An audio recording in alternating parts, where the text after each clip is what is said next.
man speaking in the city square, trying to tell somebody that he cares. Can you blame the voice of youth for asking what is true? Yeah, the ones that you're calling wild are gonna be the leaders in a little while, when will the lonely voice of youth cry what is true? This our world's waking to a newborn babe, and I solemnly swear it'll be their way. You better help that voice of youth find what is true. And the lonely voice of youth cries, what is true?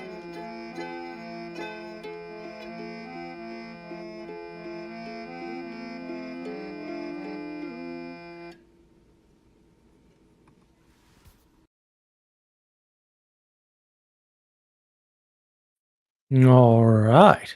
Another Friday, another live stream coming up on Halloween. So we're sort of keeping with the Halloween theme.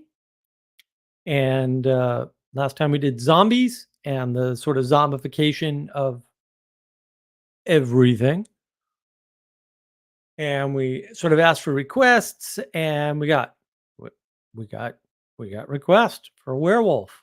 So we're gonna do werewolves. We're gonna talk about werewolves. So yeah, it's gonna be exciting, and I hope everybody had a good week.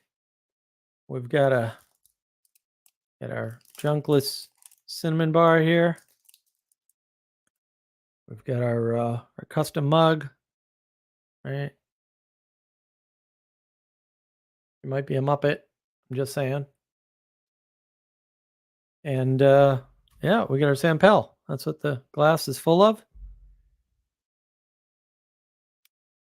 And we got our Table Rock tea, which is quite delicious. They have a winter cold brew green tea. It's quite good. Quite good.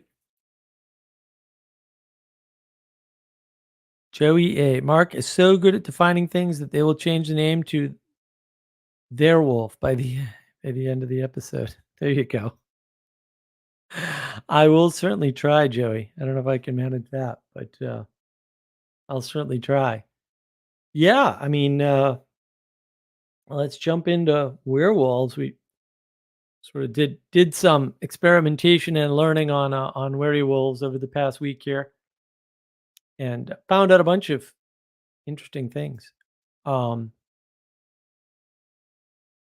Yeah, werewolves have all kinds of interesting properties about them, and I don't think people sort of think of them the right way. We're not considering them in sort of the wider context of monsters. And sort of the older way of thinking about monsters is what they would signify is a struggle with identity. So monsters aren't monsters for the purpose of scaring you. They're not monsters for the purpose of telling children what to do and what not to do. Right. Monsters are there specifically to experiment with the bounds of identity. And werewolves in particular show this off because they're shapeshifters, right? They have this quality where they're not merely one thing, right? They're not one thing, and they're not thing A or thing B, right? The typical werewolf story, there's usually this start out where they're not aware they're a werewolf, right? There's no conscious awareness. So it's that conscious emergence of the differentiation of identities that occurs uniquely in the werewolf motif. And monsters, sort of as we had them, were all about what are the boundaries of identity, right? They're not new beings, right? They aren't new beings. They're agglomerations of existing beings, right? There, you take this being and that being, and you combine those two beings, and you get something different. It's a very emergence sort of a thing, right? Where these two things emerge, or this thing emerges from these two things. And it's not based in creation, except for Frankenstein. Dun dun dun. Um, Werewolves, in particular, as I said, are this struggle with multiple identity, and it's not one or two; it's three, right? Because a new identity emerges once you realize you're a werewolf, because werewolves are the experimentation with the constraints of, say, your angry side, right? Or your rage, or your animal side, and your rational side, right? It's the struggle with rationality. That's what werewolves are ultimately representing, is this struggle with the bad part of you and the good part of you combined. And this whole motif of like how they did monsters back in the day, it's how are things corrupted, right? What are the constraints of things and how do they get corrupted? You always see werewolves doing good and bad. It's in Harry Potter, right? It's in Wheel of Time. It's all over the fantasy and sci-fi genres. The transforming animal, or the transformation from animal to conscious rational human, or vice versa, is always this experimentation with emerging this third identity and struggling with where's the right line. Like, is a werewolf, when it's a wolf, not subject to law because it's a wolf?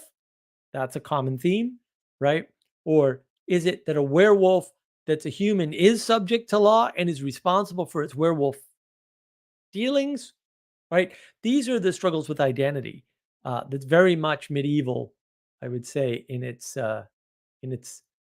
origins, right? Again, monsters are this straining against existing combinations, not new being. It's not creation of new being. And interestingly, werewolves don't need to eat people, unlike a lot of other monsters, which can or do. Um, they may infect people, right, and grow their clan or their tribalism. Um, there's a cyclical aspect to them where they transform and transform back. It might be a temporary change, right? But it might not be, right? It might not be. Some of them, once you change into a werewolf, you're a wolf, and it's the end of that. And it's sneaky too. And you do see this in the Wheel of Time. You don't know if you're infected. You often don't know or remember, at least in the beginning, what you did uh, as a wolf. And you often reject the idea that you got bit, or that you could be a werewolf, or that you did whatever horrific things the wolf did when you were a wolf, right? There's that rejection of the idea of transformation. And again, that transformation is not a mere transformation from rational down to lesser animal form, right? Because the actual transformation is in bringing those two together. And so there's the memory loss there, right? But then once the acceptance happens, once you accept, oh, I'm a werewolf, usually you can remember what you're doing and control it, right? So it's very gnosis based, it's very knowledge based, it's propositional knowledge. Once I become consciously aware of my animal self, I can now have control over that animal self. This is Age of Gnosis stuff. Someday I'll get to doing that Substack. Um, that's very much wrapped up in this. And you can see sort of the morphing, the transformation, right? The changing of the werewolf conception over time to this gnosis conception. Because in the old days, you were just like fully animal self or fully rational self. Even if you knew, you didn't quite have control.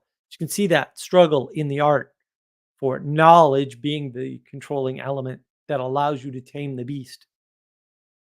You also see that in, Pygmalion, by the way, right? If I just educate the woman, she'll be excellent. Doesn't work in Pygmalion either, by the way, but that transformation and control through gnosis, It's a very big theme that emerges over time in the culture. And when you're a wolf, as a werewolf, you're often taking vengeance for something that happened to the human form of you, right?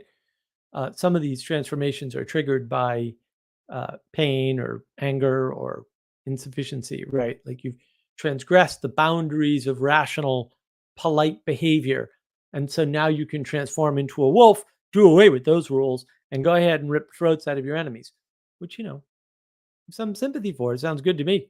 I've got some enemies that like to rip throats out of for sure. So, good plan. If you know how to become a werewolf, let me know. I'm all in. Um,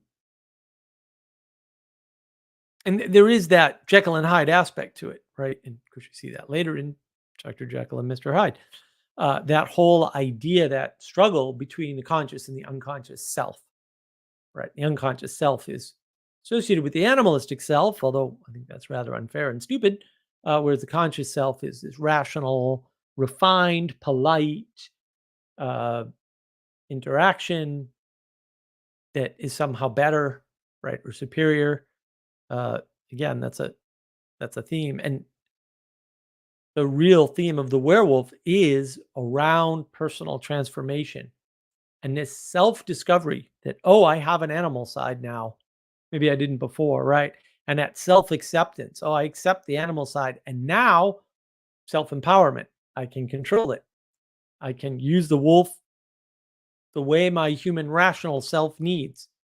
And my human rational self is no longer constrained to the rules of polite society, right? The rules of rationality. I can go irrational, become a wolf, get away with it, and come back out. And one of our viewers, I guess he's from the old world there, but he said he had a rare old book of Latvian folk music, and I don't know any Latvian folk stuff. Did I say music? I meant magic. I didn't have any grimoires from Latvia. I had a few, but none from Latvia. And an instruction for making a werewolf was at midnight in midsummer, go to a large oak in the forest, take your clothes off, and jump over them 3 times. You'll turn into a werewolf. If you want to turn back, you need to jump over them 3 times again and then put them on. If you lose your clothes, you are doomed to remain a wolf forever. So don't go to Latvia in midsummer and take off your clothes and jump over them. That's what I got from that. And you see a lot of these themes in the folk art around, again, are werewolves good or bad, right? Because often they go back and forth, and they often go on this journey from, we'll say, unknown or bad to good, right? This middle state where the werewolf is an uncertain identity in and of itself. The interaction with the werewolf is not something that is comfortable for people. And that's why, like other monsters, hybrid monsters in particular, they're hunted down. But you'll note again, the werewolf is a transformation, and it's from human to wolf and back, usually. Playing with that boundaries of your human versus your human rational conscious self versus your animal irrational unconscious self. But and you see this pretty much everywhere that you see werewolves. The werewolves are very in tune with their intuition. Like, intuition's big for werewolves, right? They typically have this, we might call it spidey sense in the comic book error. They have this idea of things are good or bad, right? The hair standing on end, right? All those motifs are sort of covered in the myth of the werewolf. And the werewolf is fascinating too, because a lot of really interesting sort of art comes out of this idea of werewolf. And Sally Joe found a bunch of werewolfy stuff. And yeah, you see this. There's the water. There's a transformation, right? There's that idea of the wolf's relationship to clothes, right? And water is often associated with transformation, right? Because it's frogs and amphibians, and so you can see that in there. That looks pretty old. That looks very medieval, right? And then there's always this sort of natural motif, right? You can see sort of in the background, there's the castle, the village, whatever. You're sort of away from the village in the less civilized portion. That's where the werewolves are, right? This theme is recurring in this mythos, and it's a very deep and old mythos. And here's just evil werewolf with evil werewolf eyes. But you can see the shining exemplification in the background of light and the werewolf sort of hiding from it behind the rock, right? There's a skull there. It's an interesting way in which you can interact with this idea of this transformation from the rational conscious self to the animalistic intuitive unconscious self. Unlike vampires, right? Because things like vampires or even zombies, you don't come back from being a zombie, right? You don't come back from being a vampire by and large. Not that there aren't exceptions to those rules, because people like to make exceptions for everything. But the reason why you don't come back is because you're fundamentally changed and your identity becomes one thing. The werewolf identity is not one thing. It's back and it's forth and it's back and it's forth, right? And that that's significant because it talks about the fact that our identities change, because they do change. And one of the things we're sort of missing in modern society, especially with so-called identity politics, what's identity politics? Identity politics is the inability to acknowledge that you aren't one thing. You can't be one thing all the time in all situations.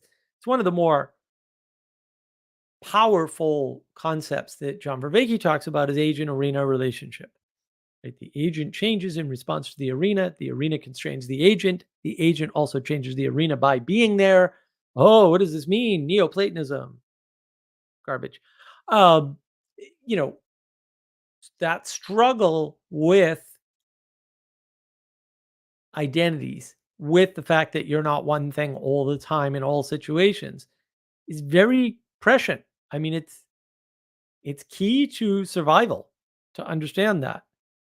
You can't always be the kind soul. Like, there are people out there who are gonna hurt you if you're always the kind soul. And also this idea that we need each other, right? We need different personalities, different skill sets, different engagements in order to survive in the world. And the werewolf is very much able to survive in the world better than the people around him, basically, because he can transform. And whether that, as I mentioned before, does involve sort of engagement with the freedom, right, from the legal constraints. I was a wolf, right, or not. The fact that that capability is there, the capability to embrace the beast, become the beast, attack the other, right, get the job done, and then go back to being this nice, presentable, normal, rational, conscious human. That's our struggle, because we all run into that problem where, on the one hand, right, we need that rationality.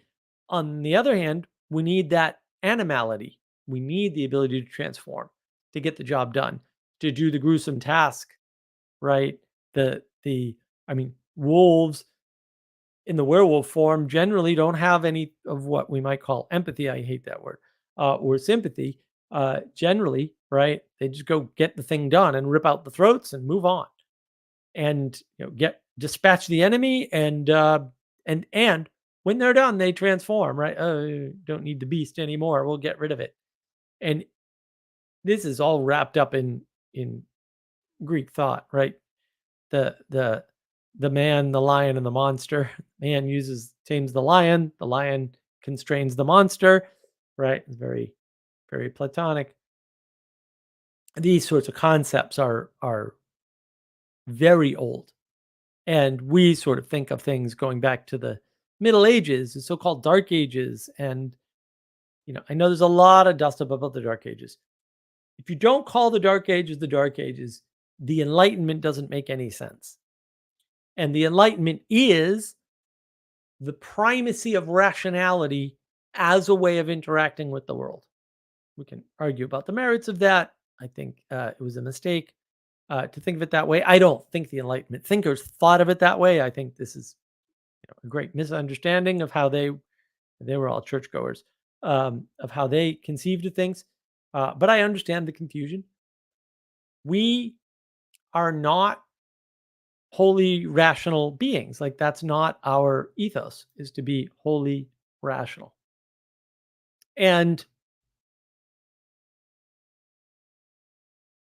dealing with when to drop the rationality and when not to is the struggle of the werewolf. It's the same exact struggle.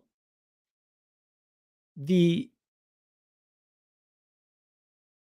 and I like what Ethan said here, right? So, Ethan, the passions of the bottom of the soul brings the virtue of temperance to mind. Right. And technically the werewolf is the struggle with temperance. It is sort of right relationship to temperance that the werewolf is trying to um is trying to bring to bear, is that where is temperance between your intuitive self or your unconscious self and your conscious or rational self? It's a good question. Ethan, I propose we change it to light ages and the endarkenment. Yes. First we had the endarkenment and then we had the light ages. Uh, but it is important to understand it that way because the idea of werewolf goes back so much further than the Middle Ages, and that the themes that the werewolf deals with go back much further.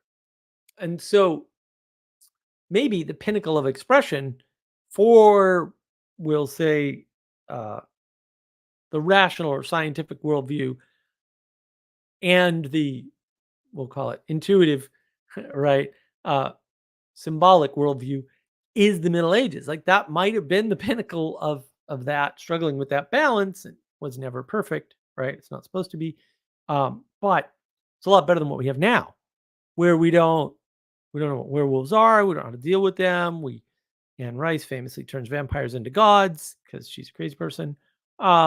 Redemption, right? Evangelicalism. Anne Rice is just trying to redeem the vampires and make them good. And then, of course, to have a good story, you need good and evil. So it just emerges from within her story, and then she's got to deal with it anyway. Right? You're not solving any problems. Um, these struggles are prescient. They're here. They're present with us all the time. But we're not humble enough to appreciate how long we've been struggling with the same thing and how well known that struggle actually is, say, to Plato and everybody that came after him, and how well thought out it is. I mean, look, I said it before. Looks to me, I mean, Nietzsche didn't admit it, that Nietzsche didn't get past Plato. Heidegger admitted he didn't get past Plato. So, there's a there. And the werewolf aspect is the big aspect. Techne, or technology, or maybe the corruption of technology, is due to this struggle between how much rationality we should have and how much animality we should have. That's where all the problems come in. I was watching Ken Lowry's channel, and he had DC Schindler on and Jonathan Peugeot.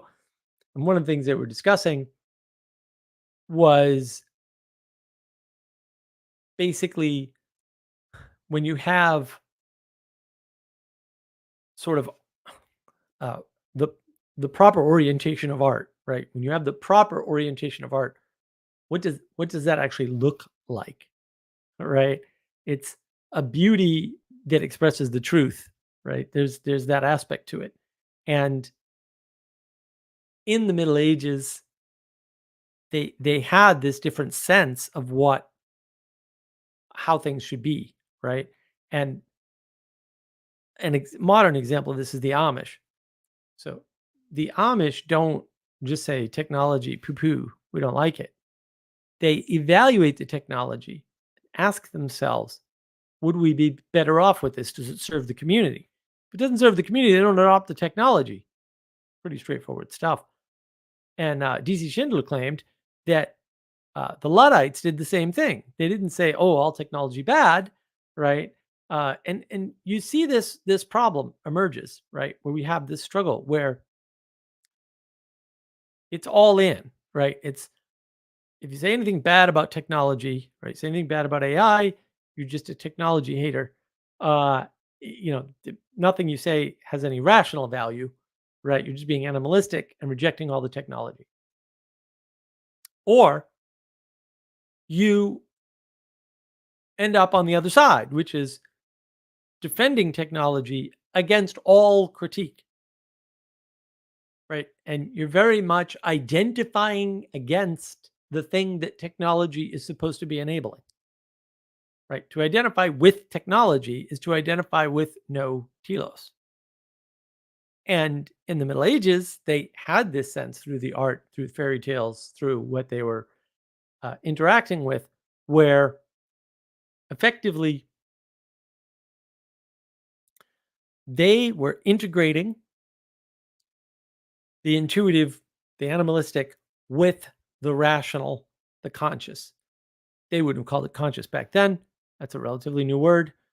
1630s, I think, Cudworth, maybe, if I remember correctly. It's a really new word. So the real issue there is if your technology is not in right relation, what does that mean?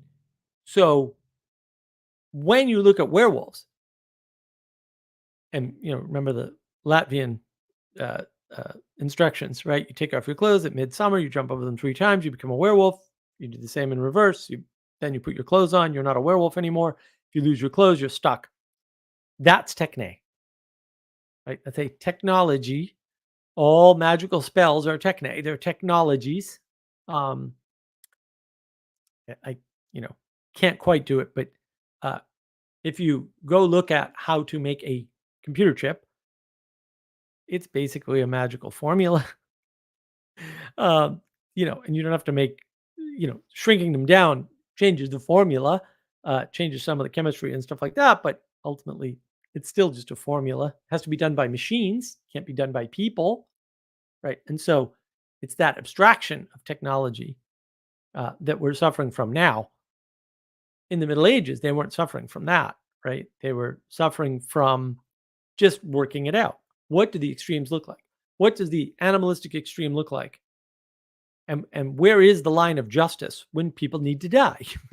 you know, the again, the werewolves often would help the human, right, or their fellow humans, or get vengeance for themselves. Valid justice through gruesome means, for sure. And are they too gruesome? Like this, these are the struggles of the werewolf. This is what werewolves are struggling with, question wise. And that's that's one of the problems. Where is the grounding for the werewolf? Is the werewolf proper techne? Is the techne proper when it's set at werewolf? Right. These whole sets of ideas are super important to our understanding and engagement uh, with identity as such. And that's where people get confused. Like our ability to be identified clearly is wrapped up in the werewolf, not the vampire, not the zombie, right? Not the wraith. These all are single identity creatures. They're flattenings of the world, as we discussed last week with zombies. And you'll notice that philosophical themes, as we would call them nowadays, I don't think the ancient Greeks thought of it this way, are always played out in art. And they're played out in art first. And then the philosophy tends to follow the art, for better or for worse.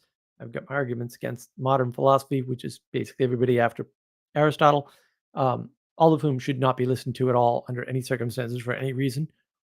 Your life will be better, I assure you. That struggle was very integrated in the medieval world.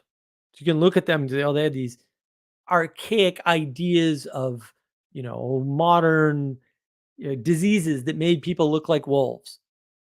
If that's what you think was going on, you're an idiot. I hate to tell you. Like, you haven't actually read any of the texts. I've read a couple, not a lot. I'm not a medieval scholar or anything, but I kind of alluded to it before. I had grimoires. I had folk books and magic books from different cultures, some of which were very, very old, all of which were reprints from very, very old material, some of which are reprints from pre-printing press stuff. So, actual texts that go back, even though they weren't, quote, original. The way those people thought about these things, very integrated compared to the way we sort of divide them up, if you want to call it in the secular world or in modernity, the age of gnosis, right? The materialist frame. And the werewolf represents this struggle with single identity and the struggle with multiple identity and the journey from unconscious, irrational beast to conscious, rational, polite human. And the concept of law again goes right out the window when you're the beast, or does it? Right? And that's one of those struggles that you see in these werewolf motifs. Struggle is important to us because it's our struggle. The struggle for us as people is not who we are, but it's who we need to be and how that affects who we need to be in other circumstances or other arenas, as Vervaeke talks about. That's the conflict. The conflict isn't whether or not I'm a man or a woman, or how much of a man or how much of a woman, or whether or not I can interact with men the same way I interact with women, right? To squish down my identity to one thing. That's how you get a mess. Look around. That's how you get a mess. So you get confusion, right? When you try to make everything equal or flat. Same thing. Equality doctrine flattens the world. It has to. There's no hierarchy. The werewolf is very hierarchical, right? There's, again, it's not one thing. It's not two things. It's not three things. It's the struggle with you can't be one thing and you can't be two things. When you start out, you are a human, maybe a naive human. In fact, all the instances I can think of, the werewolf is a naive human in some sense, either just because it doesn't believe in werewolves, fair enough, or for other reasons. And then that naivety, as the result of the transformation or repeated transformations, because it's a journey, is the thing that brings that tames the beast, right? That brings you out of your naivete and into a richer, more enchanted world. Werewolves are about enchantment. They're about the transformation from the flat world model, and the human world is a flat world too, right? Through the dichotomy of conscious versus unconscious, or tame versus beast, right? Domesticated versus beast, however you want to think about that, um, into, oh, we need both. I am the creature that embodies both. I embody the wolf and I embody the man.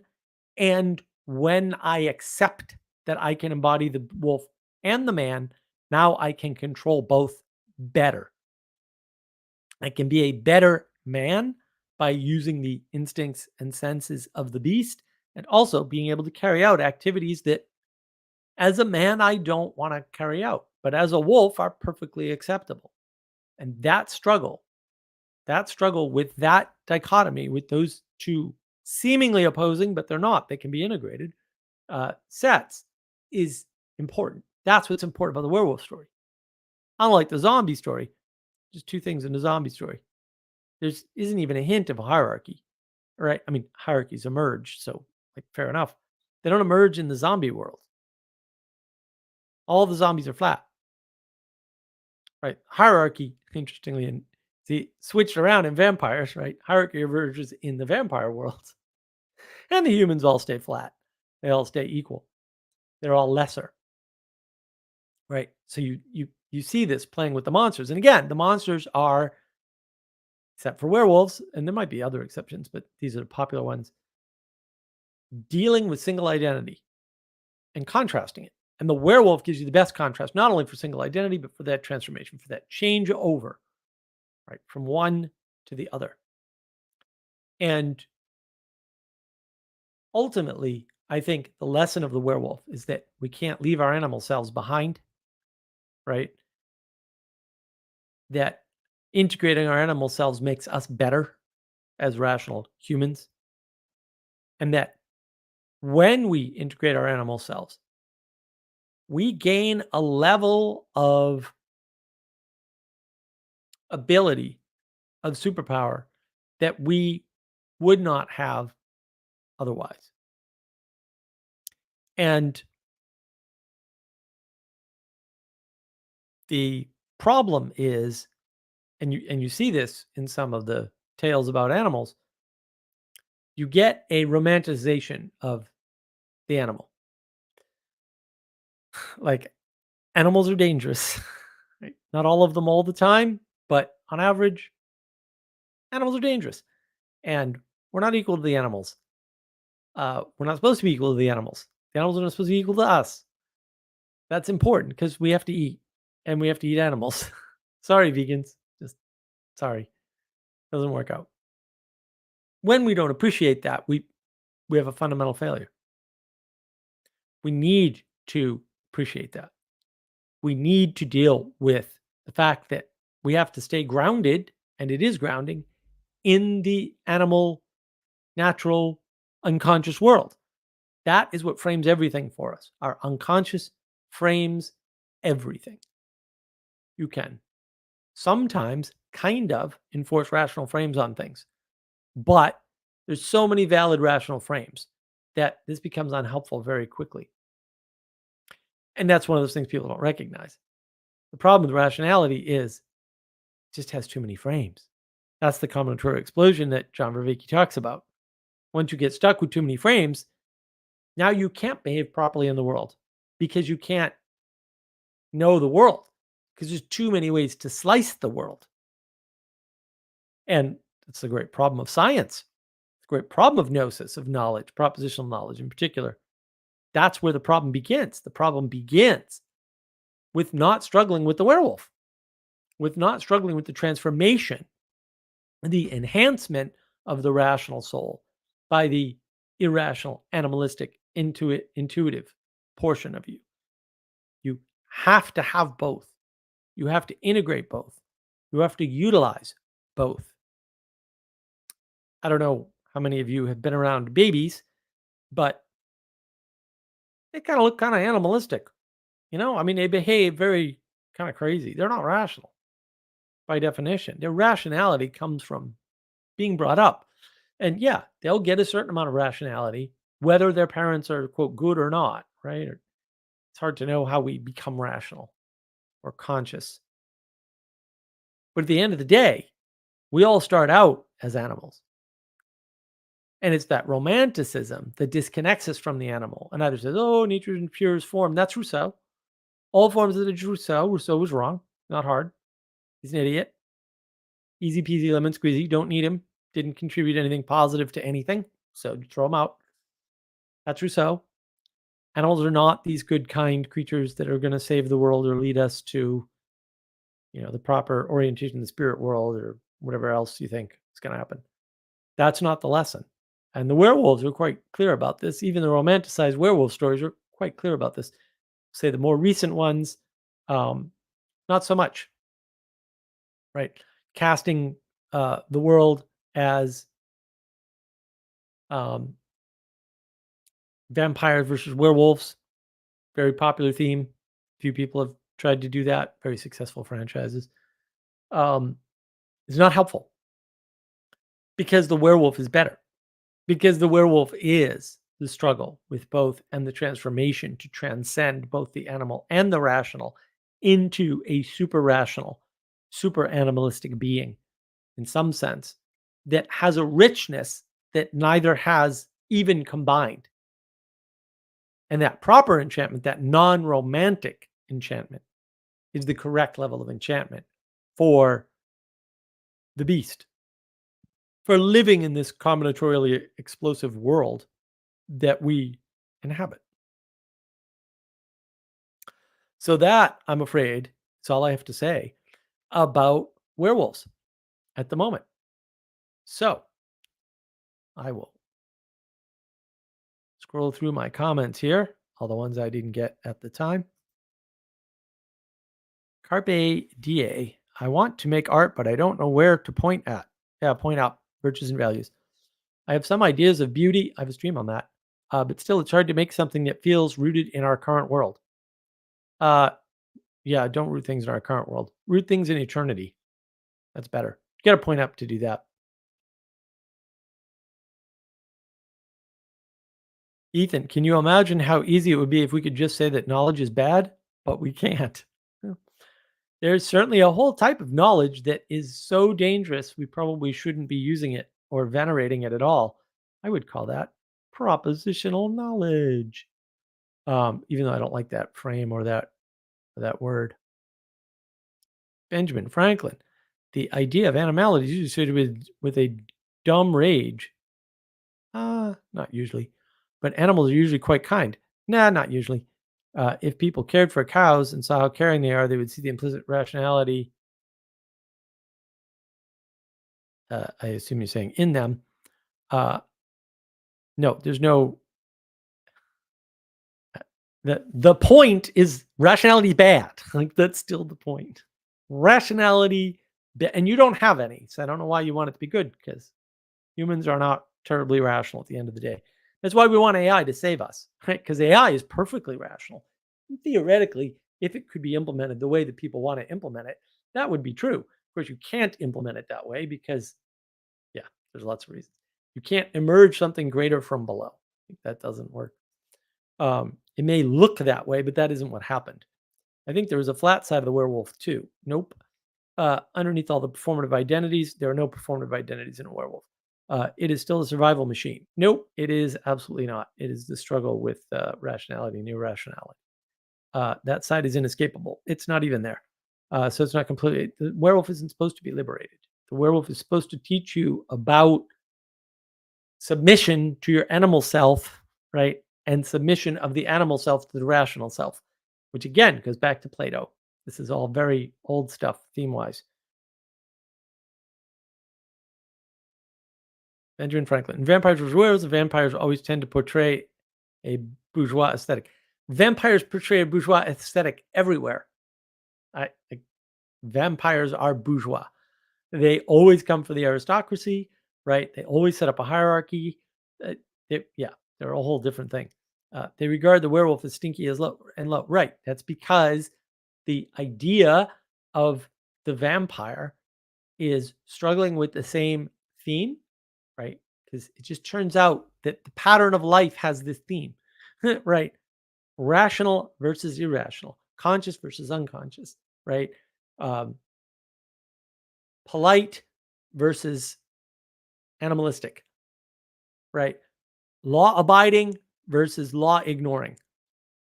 That theme is everywhere. When you explore it with a vampire, very flat world. Very, very flat world. And that's a problem for vampire. Like it's why vampire isn't sufficient. It's why I didn't do vampire. I mean, we had requests and I was like, oh, actually, this is way better. Like this is better than vampire. Werewolf actually isn't a style of enchantment. Like it is the struggle with the third thing, as I like to call it, right? And Vervaeke would label it transjective. I think that's a bad frame, right? One of the themes in werewolf stories that you see over and over and over again, you see this in Harry Potter even, right? Is this idea that if you haven't been touched by the emanation from above, you will remain a brutish werewolf. Even if you can transform and use it to your advantage, you will not transcend the way you would if you submitted to that higher thing that's emanating down upon you. And That is a theme that can only be properly explored with the werewolf, with the transformation. This idea of transformation, of change, especially controlled change, it's very, very, very powerful. And it sets werewolves apart from vampires, apart from zombies, apart from wraiths, right? Apart from ghosts, right? It's very much a different monster story. It's a different type of monster. Sally Jo mentioned to me that one of the things she was reading is the earliest vampire story is Werewolf. I'm a hard no on that. You go with Epic of Gilgamesh, still a hard no. Those themes are there, just like they are with just the vampire, right? The vampire theme is we're the bourgeoisie, we're the hierarchy, and there's the humans, and we can take them whenever we want because they're lesser creatures. Fair enough. And the lesser creatures don't have no power. They've got garlic. They've got, right, this white and rice is ridiculous. Whereas again, the zombies flipped. In the zombie, the highest form of life is not the monster, as it is in the vampire story. The highest form of life that forms a hierarchy is the human. Very, very different, right, opposing viewpoints on how this all works. The zombie drags you down into its world. The vampire elevates you up into its world. The vampire does it at night. The zombie can do it during the day. And, it's the same struggle. It's just the werewolf has the best take on it. Mills, very good. Oh, I'm glad you liked it, sir. Mills, what do you think of the idea that evil is a quality of relationships where there is a lack of proper integration? This is a problem. I think I tweeted out about this today on Twitter. The way we need to enchant the world is the following. First, I'm going to take a drink because I need some water. A little bit of Muppet Sam Pell Never Hurt Anybody. The store, you can buy that on my store, link below. I think you can purchase in Canada. We don't have all the international shipping done, but we have Canada done, I think. US, of course, you can purchase in the US. Problem that we have is we keep putting things in false dichotomies, keep pairing them up, making them binaries, right? I talk about that. I got a video on binaries, binary thinking, and why it's bad. And we're going to have another Age of Gnosis tweet maybe on this topic. Unless I did that one today. I can't remember. It's been a rough day. It's been a rough week. When your only options are good and evil, you're screwed. Because there's no potential. There's no area for redemption. And I think that's where you get what we've been hunting down. Michelle and I and others have been hunting down. Ethan's been helpful too. This sneaky evangelicalism where they only pay attention to the fallen. They don't pay attention to the people that seem to have whatever going on, right? They want to redeem the lost boys. They want to gather them up, right? This is definitely a Vanderclay project. They want to gather up the lost boys. They want to redeem them. They want them to flourish, right? And they're willing to ignore the people who are already successful or who look like they could more easily be successful, right? Because they're already good. They don't need redemption, right? But the fact of the matter is the world has three positions, and one of them is sort of the neutral position, the go along to get along, that place of potential, right? If everything's either good or evil, there's no potential. Right? There might be redemption. I would argue that humans can't redeem. That would be my argument. Other people can have other opinions. I don't care. We live most of the time, most people in that neutral space, in that space of potential where things could manifest that could be good or could be bad. Right? And so we can make more goodness in the world or we can make more evil in the world. And that's the important thing to struggle with. And look, this puts a terrible burden on us. Jordan Peterson talks about this. Maybe everything you do matters. Yeah, maybe. because maybe you're in that neutral state where the things you do either create more good or more evil. That's actually really important if it's true, and I think it's true. That means a lot of things, like not just integration, right? It means that if you're co-manifesting reality, you're responsible for how much goodness and how much evil there is in the world. Like you, actually, for real, right now. And because you're an imperfect creature, you're not going to get all goodness all the time, right? And most of the time, you're not going to get goodness, even when that's what you're aimed at. And so, what is evil? Well, evil's lots of things. I mean, some evil is the inability to integrate. That's the werewolf story, right? If you don't accept that you're a werewolf, you do bad things when you're a wolf. Like that's right there in the stories. It's in all of them. Uh, when you finally accept that you're a werewolf, now you're able to harness it. That's a proper integration story. There's also proper orientation and there's parasitic behavior, right? When you live in a world of monsters, monsters are parasites. You look at Underworld, right? You look at Twilight. What happens is the humans become the unwitting participants in a war between vampires and werewolves. Is this good? I don't think so. I don't think it's the world we live in. I don't think it's the world we want to live in. I don't think it's the world we have to live in. I don't think it's a Christian conception. I know people struggle with it, but I don't see why.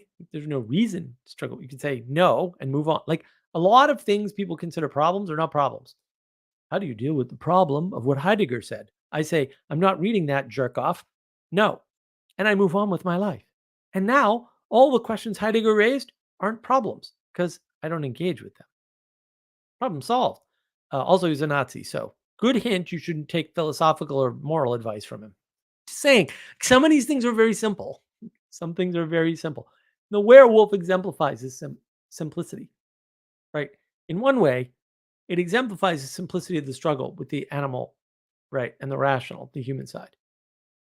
In another way, it exemplifies the journey, right? In another way, it exemplifies the fact that that journey can fail. You can remain a werewolf forever, right, or a wolf forever, or you can remain an unenlightened werewolf where you still have this blackout dichotomy, this Jekyll and Hyde effect, right? All of those questions, all of them are wrapped up in werewolves. And I think one of the areas we went wrong, especially after, let's say, the Middle Ages, the Dark Ages, the medieval era, or error, as the case may be, we started talking about the moral of the story. Stories, good stories in particular, don't have a moral. That's ridiculous. It's just an absurd statement. They have many possible lessons that can be learned. All of those lessons are wrapped up in morality, all of them. And the reason why they're moral lessons and not ethical lessons is because the way we use these terms, and people will argue and have argued with me, ethics is the ideal, morals are the implementation. Implementations are never ideal because we do not live in the Platonic realm of forms or the eidos. We don't live there. We can't get things perfectly most of the time. Perfection can happen, right? If we're lucky, and we should be grateful and humble. We didn't do that. We are not perfect enough to create perfection. This is where we always go wrong. This is where utopia goes wrong, right? We think we can enact the perfect world. I don't think you can enact getting breakfast and cooking it perfectly and then remembering what you had for lunch every day. And you want to enact the perfect world? Good luck, buddy. And that's just you. Still got to deal with all the other people because a world is not you. You are not a world. You are not the world. You are not a world. You are in a world. You are embedded in something that was created before your existence and before the existence of those beings that brought you into existence, right? Being is good, right? And emergence can lead anywhere. And that's sort of important to know. What an excellent time to bring Jesse on. Hey, Jesse, how are you doing, my friend? Good evening, good morning, hello. How Well, werewolf are you today? That is an excellent question. I did not think of that. That's quite brilliant. I am 2%. No, I don't know how I'd rate myself and how werewolf I am. It's been a rough week, so I've been mostly in my animalistic self. Realizing at 6:20 or something that I had a live stream that I hadn't set up and I was half prepared for. It was like, oh, we don't even have a thumbnail. But Sally Joe stepped in and took care of that for us. So thank you, Sally, as always. You could have asked. That would have been. I didn't. Yeah, literally bad week. Didn't even realize we knew the theme Monday. I'm glad you picked it. I'm glad you agreed that werewolves are actually far more interesting and permeate example of our current times than vampires. Yeah, vampires are and yeah, it's weird that the vampires would fight with the werewolves. What does that say? That's identity politics, right? That's so when I lived with the hippies, I really do love some of them, but also every time I think about it, I'm like, how did I survive? How did they survive me? I should have killed them all. It would have been better. One of the recurring themes was, they're all hippies, they're all bohemian, good for them, but they were all from the upper class or upper middle class. None of them they all played poor. They all LARPed as poor people. Which is odd because how did I learn about LARPing? From them. They were LARPing. Well, it's weird, right? Because it's way worse, right? It's all the flipping. It's the flipping that Peugeot talks about. So here we are. They all have 10, 12-year-old cars from their parents, high-end expensive cars. So they're 10, 12 years old. They're in way better shape than the $300 car I bought last week because my last $300 car died. That I had for 4 months. I am tough on cars. I was really tough on cars when I was young. I'm like, well, I know how these things work. They're just machines. You drive, yeah. And so they're playing poor. Oh, we're stuck in Bohemian Somerville, Massachusetts, highest per capita musicians and artists in the world. Also, at the time I was there, highest population density, or second highest, right behind Mexico City. Somerville, Massachusetts is a weird place, my friend. It's unexpected. Small area. Excuse me, but very packed. Very packed. So they're playing poor. The subway's everywhere, right? So you can be poor there. You don't need a car. I had a car. Actually, I had two for most of my time there. Long story. I had access to things. They all had jobs. I did not. The ones that didn't have jobs had income anyway from their parents or whatever. At the same time as all this, they're going to Ren fairs. And when you're going to a Renaissance fair, you're LARPing as the aristocracy, pretending to be poor. Because the aristocracy in the Renaissance fair are the cousins of the noblemen, basically, right? They're noble, right? There's no poor people represented at the Renaissance fair. The guy at the bottom is the guy with the pickle barrel selling pickles, literally. Like that's and it was always an honor and a joke. Oh, ho, ho, ho, right? And I'm gonna be the pickle seller this year. I forget what they're called, right? And they eat a turkey leg. It's really, and it's all LARPing. And so at the same time they're from that class, they're LARPing as though they're from that class from the past as a way, right. It's all this flipping. Yeah. It's all this insane flipping. Yeah. Right. And then we had this event called King Richard's Fair. That was, it was this great LARP. I went, I did some photography down there at one point, although I need to do this. Photographing was terrible. I've been talking about doing it for a while. Finding one of these things, these revival They're fun. Things. Yeah, they would be fun. I haven't. There's one up in North Carolina, just not too far. It's on the other side of Charlotte. It's a little further than I'd like, but it's like an hour and a half away, maybe an hour and 45 minutes. And I haven't gone. I don't know if they started back up after fake news virus scam or when or any of that. the South is hard. They don't advertise well. I enjoy a good Ren Fair. I think they're great. But when you're actually poor and homeless, or what previously homeless, and you've got these LARPers who were never homeless and are still not poor, pretending to be poor, but then going to the Ren Fair, spending a relatively outrageous amount of money to dress up and pretend like they're the aristocracy. It's just a very weird, surreal experience. And they never saw it, right? I was chatting to my bear with me for a second. I was chatting to my Turkish friend last night, Sahan, and we were talking about folk and the revival of folk music and how folk music has never really been properly captured or documented or expressed or updated or kept alive, because it's a lot of folk music is actually technically taboo.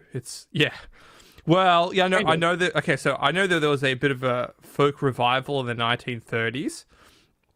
There was a bit of a folk revival that there was a bit. It's worse. It's worse. Oh wow. You can go get folk music right now.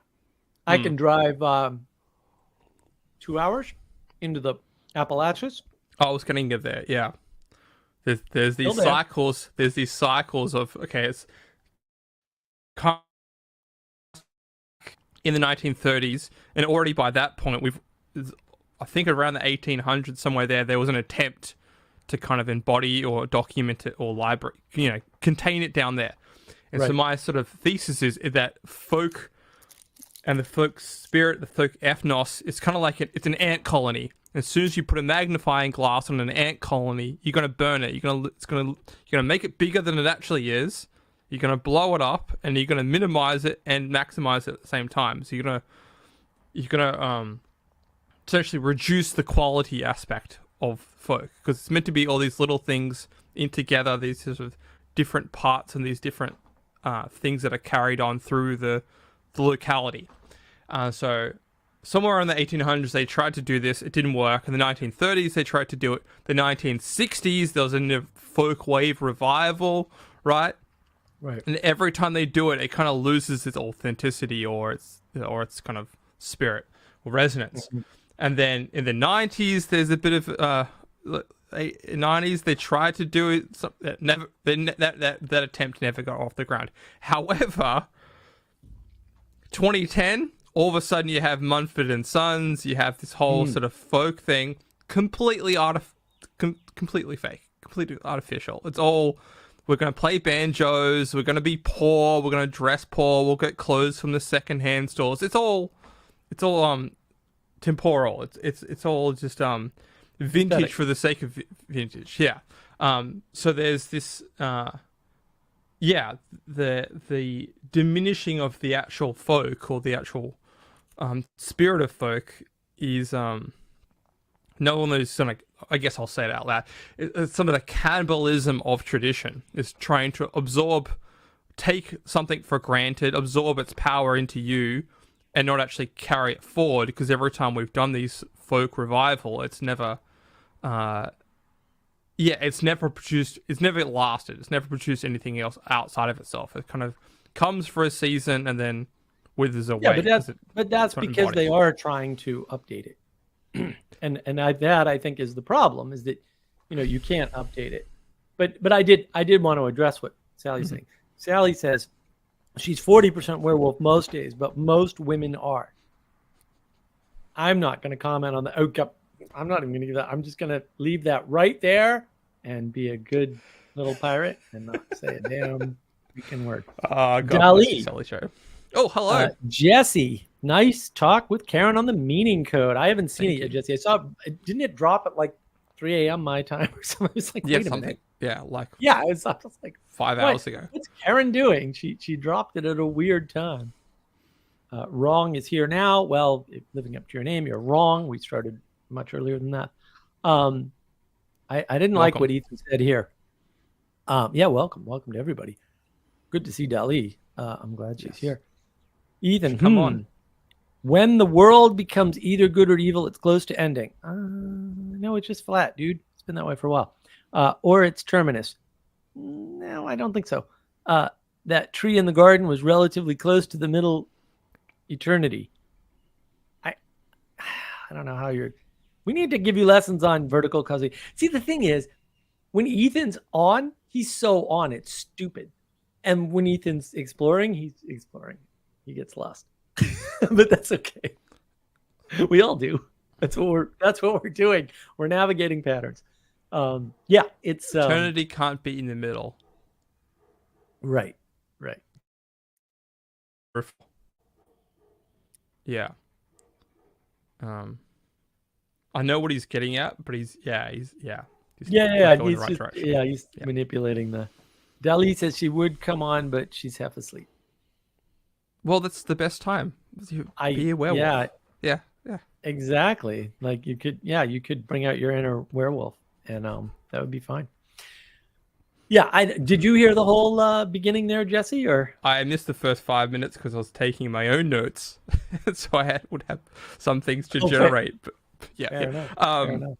Yeah, I did want to start talking on. Yeah, I thought one way in or one way back into the concepts was kind of that whole thing about folklore and how things are passed on, and every time it's passed on, it kind of degenerates in different ways. And you see that with a lot with the mythos of werewolves. And I liked your framing. I thought it was good.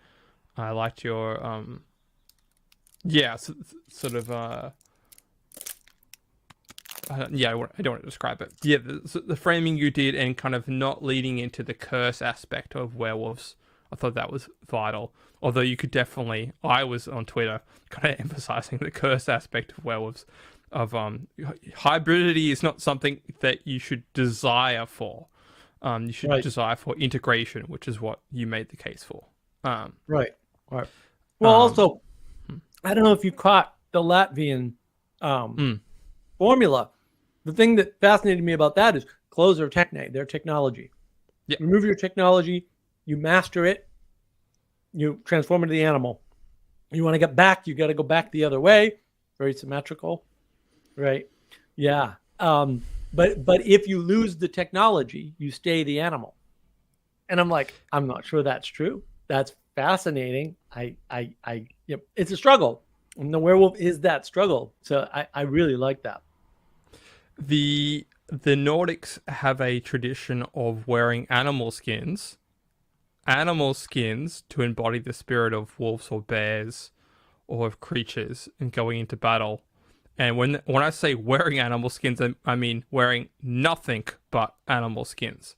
Right. So if anyone's got half a biblical clue or read Matthew Picciu's excellent book, The Language of Creation on Symbolism, they would know that the wearing of skins or garments of skins is a sacred type of imagery, and you can often see that within modern werewolf iconography. There's wearing of skins or turning things inside out. So I'll say on point. So we get to that later. The Nordics have that sense of embodiment, both in a material sense and also in a spiritual sense. So it doesn't need to be a physical manifestation. They kind of have that. However, if I did some research today, St. Augustine also kind of put in some doctrine or some dogma about that the werewolf iconography, because it was so popular in his day, he thought it was basically astral projection. That there was a spirit that came out that would manifest and appear to people, and it would be like a werewolf-like spirit. So that ties in with that Nordic idea of less on the bone manipulation and body dysmorphia, and more about embodying a sort of a ritualistic or spirit. However, they do also have their own actual, what we consider werewolf mythos, where people completely transform.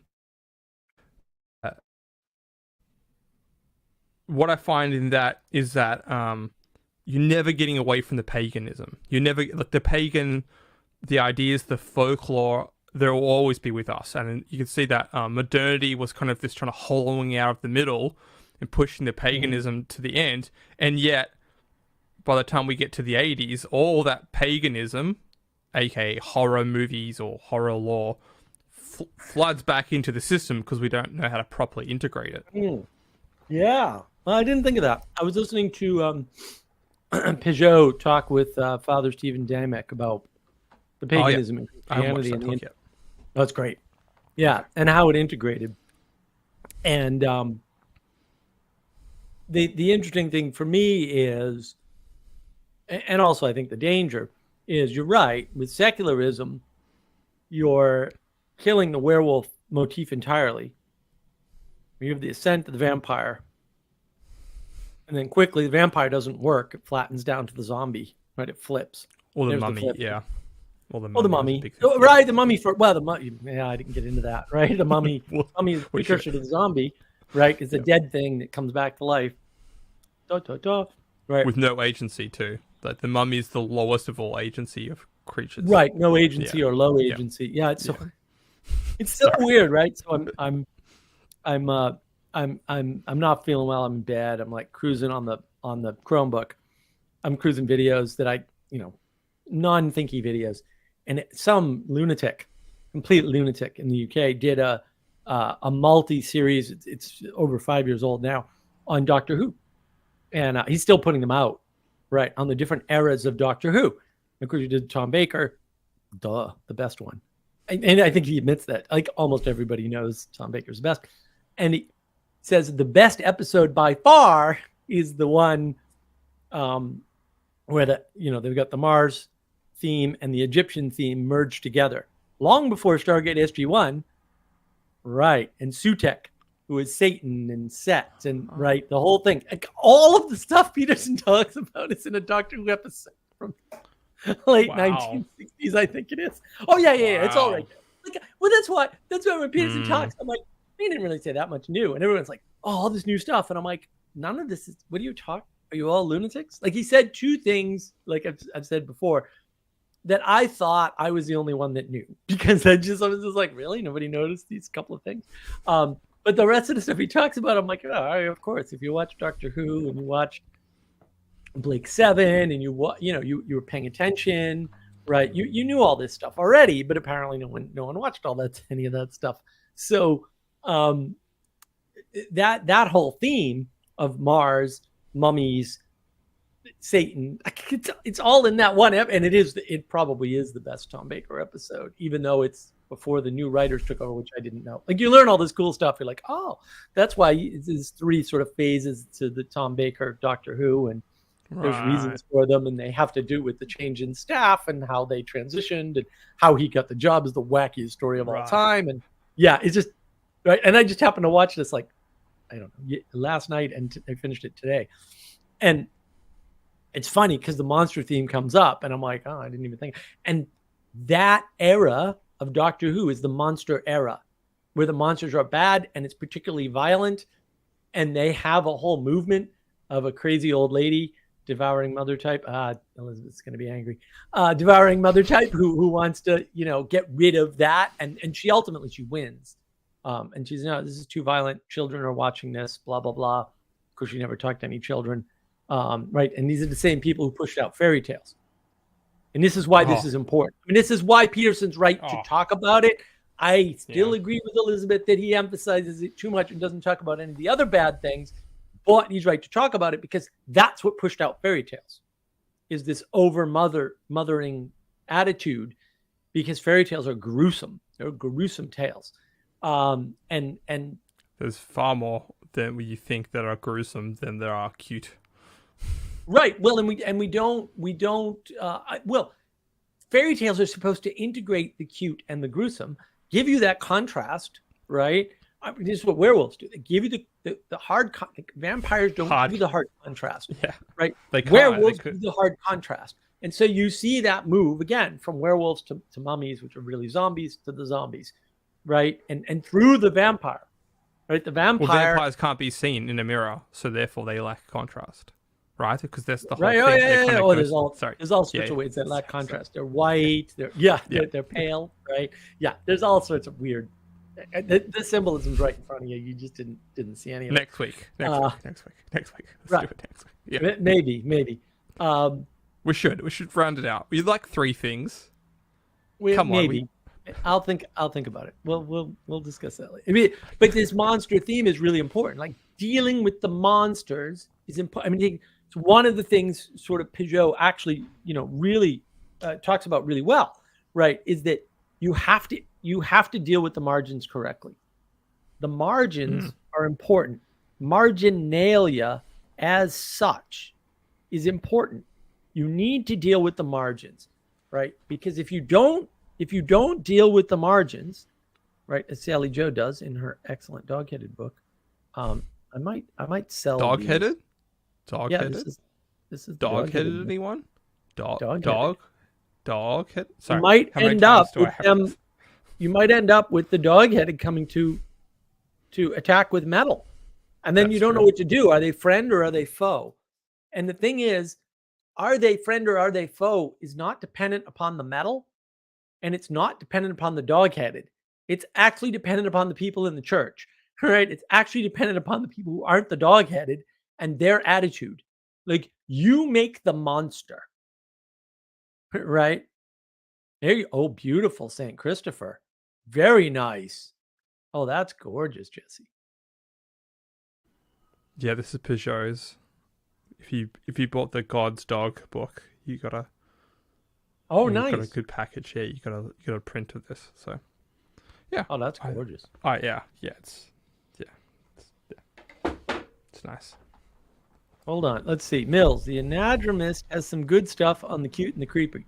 Yeah, he never continued it. I need to follow up with him on that.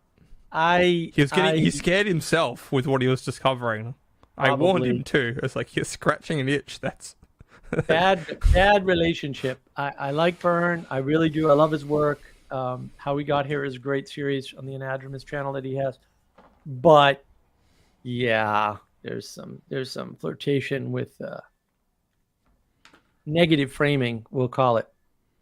And Dali, you can see the monster inside you in the mirror. Right, which is why the vampire is an abomination. The vampire is an actual abomination. Right. It's a hierarchical abomination. The zombie is a flattening abomination. And once you kind of see that, it's like, oh. So you want to know the flattening of the world. Again, you look at, we go from werewolves to vampires, right, in the 1930s, Boris Karloff, right, to mummies, right, which are basically zombies, and then zombies. Then we start having fights between werewolves and vampires, which is understandable. And there's a huge resurgence in the 1900s of Wolfman, and that sort of embodied. Well, and this is super. Yeah. This is super important, Dali. So when they resurrected, Doctor Who, odd that it comes up again. There's two really good episodes that they did. And I don't remember the names of, the name of one of them Statues or something, but it's Blink. That's what it's called. It's Blink, where the statues move when you're not looking at them. And before that, when Billie Piper was on, Billie Piper's gorgeous. Coincidence, she's blonde. Anyway, that with the masks, the kids get put together by these nanobots, basically with masks on their faces. It creates this monster. Yeah, it's an excellent Doctor Who. It's really good, really, really good. There's only two good ones that I know of. I haven't watched them all the new ones, but those are both really good. Both of those themes are the same thing, which is the lack of proper relationship or connection. Right, the mask. Somehow we didn't learn that lesson in Doctor Who, so we had to enact it in real life with fake news virus scam. Right, the mask removes your connection to people. Right, Blink. If you're not watching, things change, and they eat you. Right, so we still struggle with these themes of improper relationship, and the werewolf is the proper relationship, your integration of your inner monster and your outer rationality, and that is it, right? You need rationality to be with other humans in a way that is generative. We've talked about generative before in a previous live stream. See my previous live streams. They're most of them, at least the past 2 months, are excellent. Got really good in the past couple months. That's really important theme. This relationship being proper. And the werewolf, again, because it's a journey, really, really helps you understand that in a way that vampires don't. And Mills, you make the monster. Relativism? Look, the world has a relative aspect to it because we co-manifest reality. You take struggle, that is life. Life is struggle. If you're not struggling, you're not alive. Sorry. Breathing is struggling. No matter how light your breathing is, you're still struggling, right? You're still expanding, contracting, right? Breath is life. You take that struggle and you can turn it into joy or suffering. You can. It's up to you. You can. You absolutely can. You can make life worse or you can make life better for yourself. A lot of that is relative to your attitude about life. Does that mean there isn't an absolute component? No, there are lots of absolute components. The problem is you transform those components. You are related to them. What you do matters. What you do matters. That is why the world needs you to be better. That's why. You want to make the world a better place? That's how you do it. You be better. Don't worry about other people. It'll be fine. And that's the enchantment that I'm trying to bring, is that, you know, this is really important. That's why eye contact is important, because you're making connections with the people around you. You're in right relationship with them, or at least you're watching them to see if they're in right relationship with you. Because you can have all the good intentions in the world, but if you're up against a serial killer, you're all done, kid. Right? So it's not just, oh, I attend to people and magic happens, they get redeemed. That's the sneaky evangelicalism I was discussing earlier. Right? And that's the problem. And yeah, here's Dali, right? And to defeat that monster, sometimes you've got to become one. You integrate the monster, and then you don't become an out of control monster. Peterson talks about this theme all the time. Yeah. You're a monster, right? Yeah. And once you see the monster, once the monster sees its reflection, it goes away. It certainly can. And that's why vampires are dangerous, right? They're hierarchical. They're the bourgeois, right? They're the upper class, and they can't see themselves. Oh, the upper class can't see themselves clearly. Yeah, they can't. That's when they become tyrannical, right? So, Danny claims that Jesse's sound is only coming into his left ear. I cannot tell because I'm on speakers. But your sound is better this week than it was last week, so I'm not going to complain. How about that? That sounds richer. Brown cow. Right. Well, we'll find out. It takes a while. Okay. Yeah. Okay. So I wanted to say, contrast something. So last week I kind of pointed out that zombies are this ultimate stiffness. They're rigid. They right? They're often, the old school zombie is the one with the arms out. It's not the arms up. It's always the arms out, kind of bumping into things. They're kind of this they're a plague of mummies. The mummy is kind of the individual. Yeah.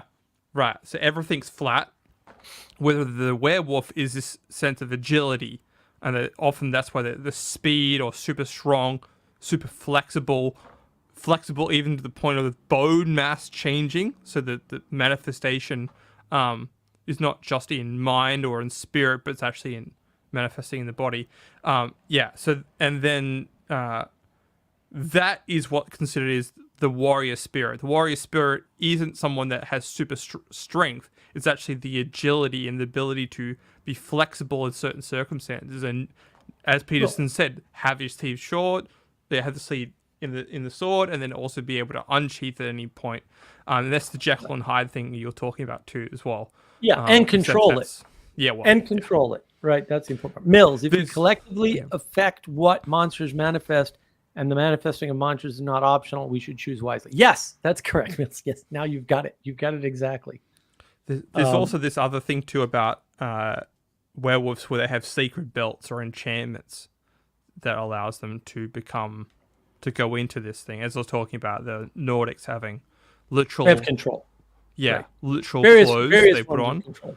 or there's actually enchantments or belts or Mills clothes. likes the poster. Maybe we should put the poster up on the store. Oh, Maybe we don't have it there yet. Sally Joe, the world needs all of you werewolf bits too for the dark days. Well, that's well, yeah. If we assume darker days are coming, or maybe already here, anyway, if we assume darker days could be coming, and we haven't integrated our werewolf bits, we're just going to transform into werewolves and rip throats out arbitrarily, and we're going to kill our loved ones. And that's in Wheel of Time too.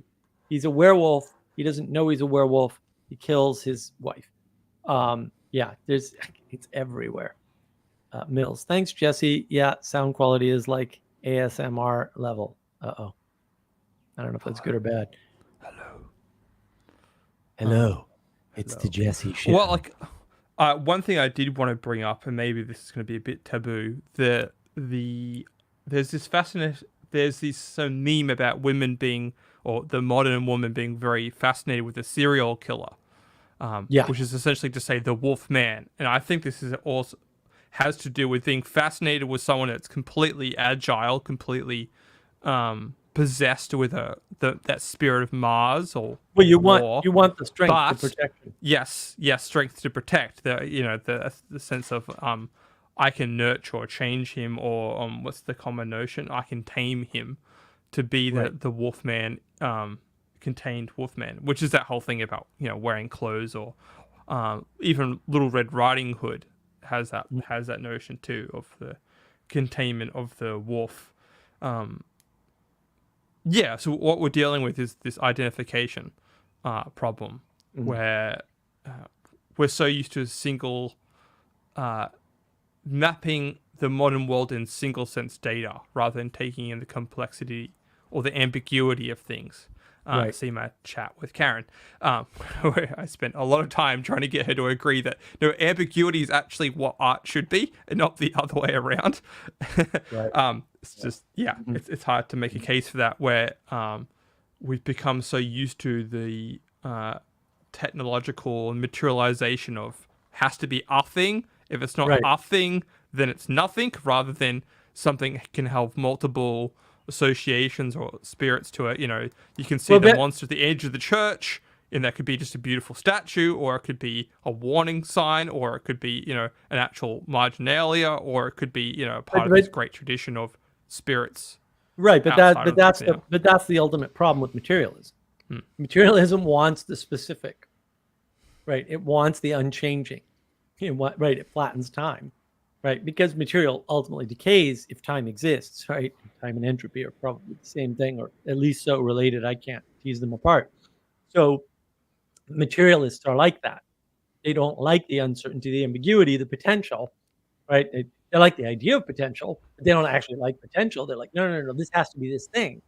And then how do you re-enchant that? Well, Neoplatonism, right, which doesn't exist, by the way, it's total fantasy.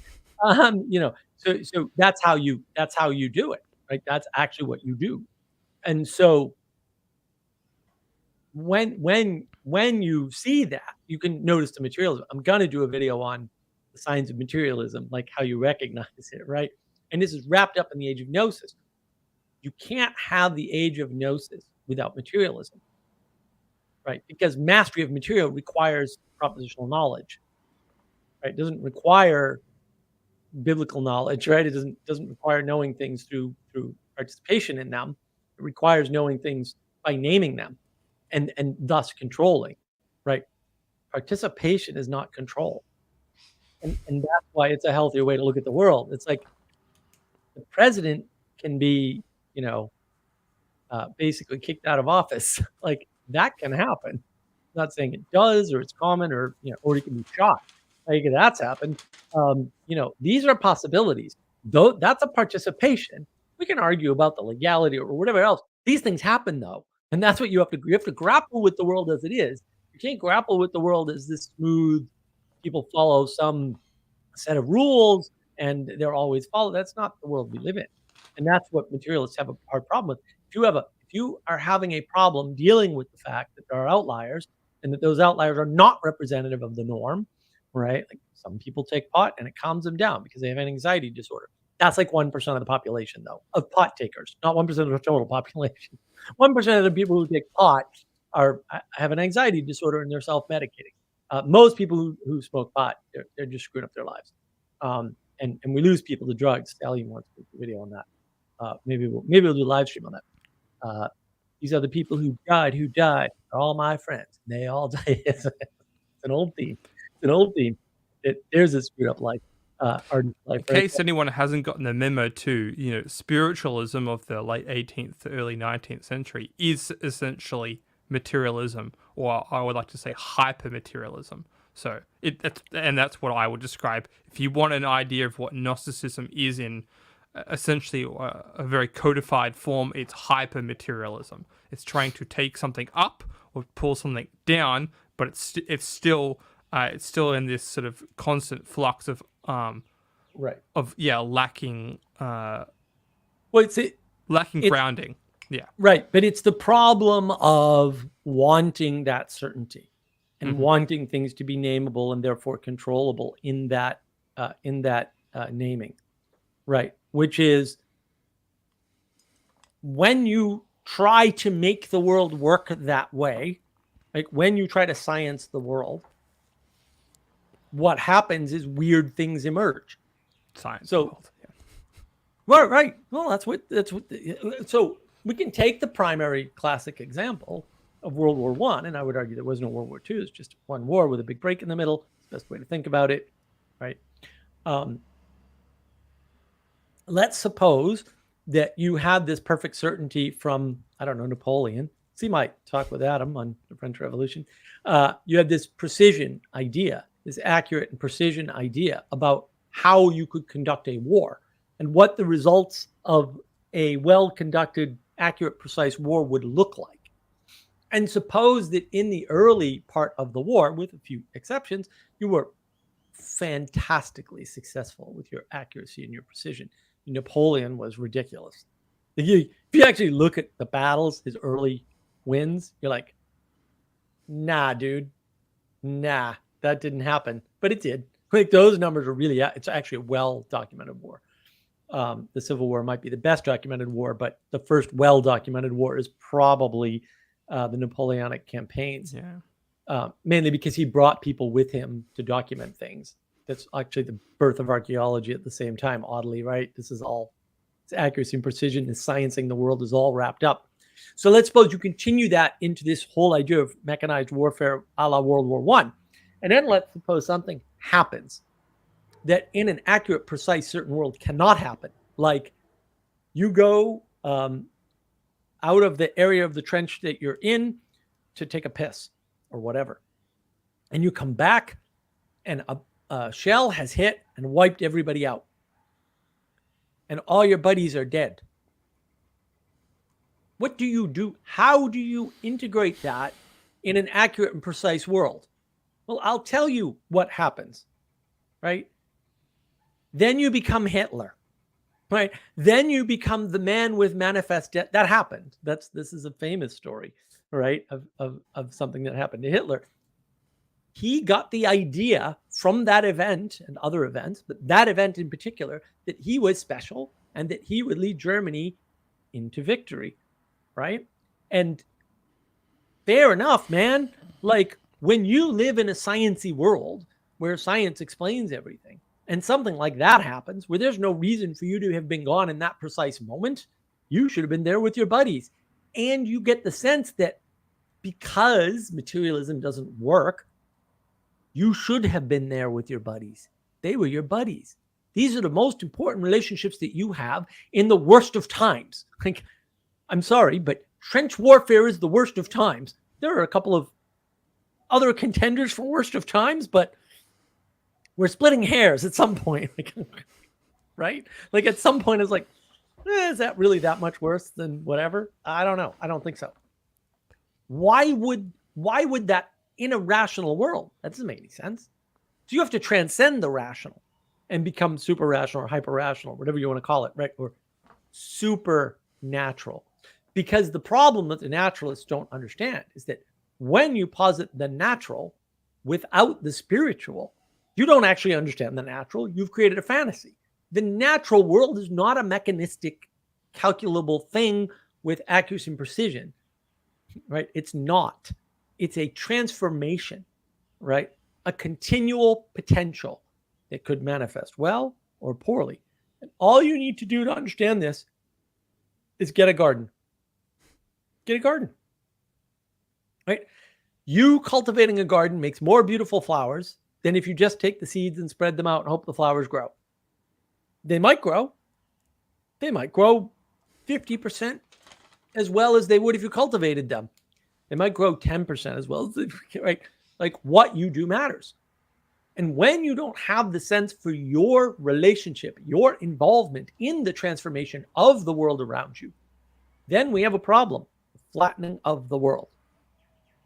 A flattening of the world. And I do want to address this. Sally Joe, people don't get punched in the face enough to respect it. Can confirm. I backhanded people. They've thanked me years later. They needed it.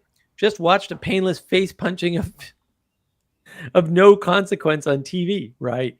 So the whole relationship to strength and fantasy strength is messed up, right? Well, and strength is real.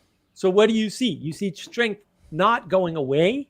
It's just transformed, right? And so strength is not how big you are and how big your muscles are and what you can bench press. Now it's what lore you know from the books. So this is very, very much a struggle. It's been going on for a long time, granted, and it's been back and forth for years, but it's worse now.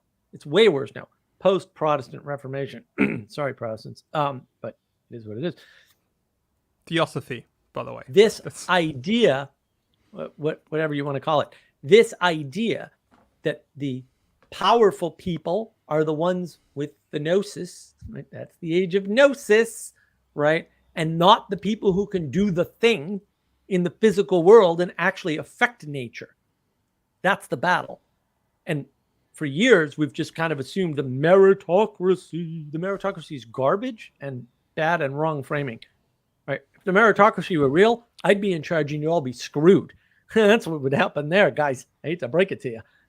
You don't want that. Trust me. I have rage. It would happen. It would not be good. You don't want that, right? You want to live in a balanced world where the rage, the werewolf, is constrained by the rationality, the smart person. That's why you should never listen to experts ever. You should not listen to experts, period.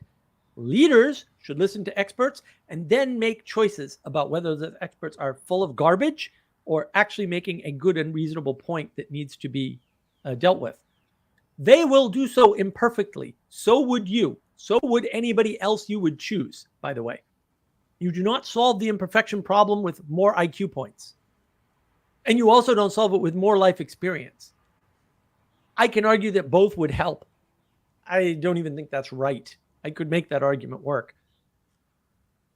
That's the imperfection of the world. So what that means is that you should not let the experts usurp your time, energy, and attention, which is your power, right, to their ends. Because you don't know when they're right and when they're wrong, and you don't know when they're experts and when they're not. And this is the problem that we've seen very, very recently, especially on Twitter, but all over the internet. Sam Harris moral math comes rearing its ugly head. And a bunch of people try to redeem Sam Harris after he talked about not caring about dead babies in a basement, right? And what happens? People go, oh, well, 40 babies were killed. And therefore, once 41 babies are killed on the other side, the evil switches. No. Moral math is ridiculous.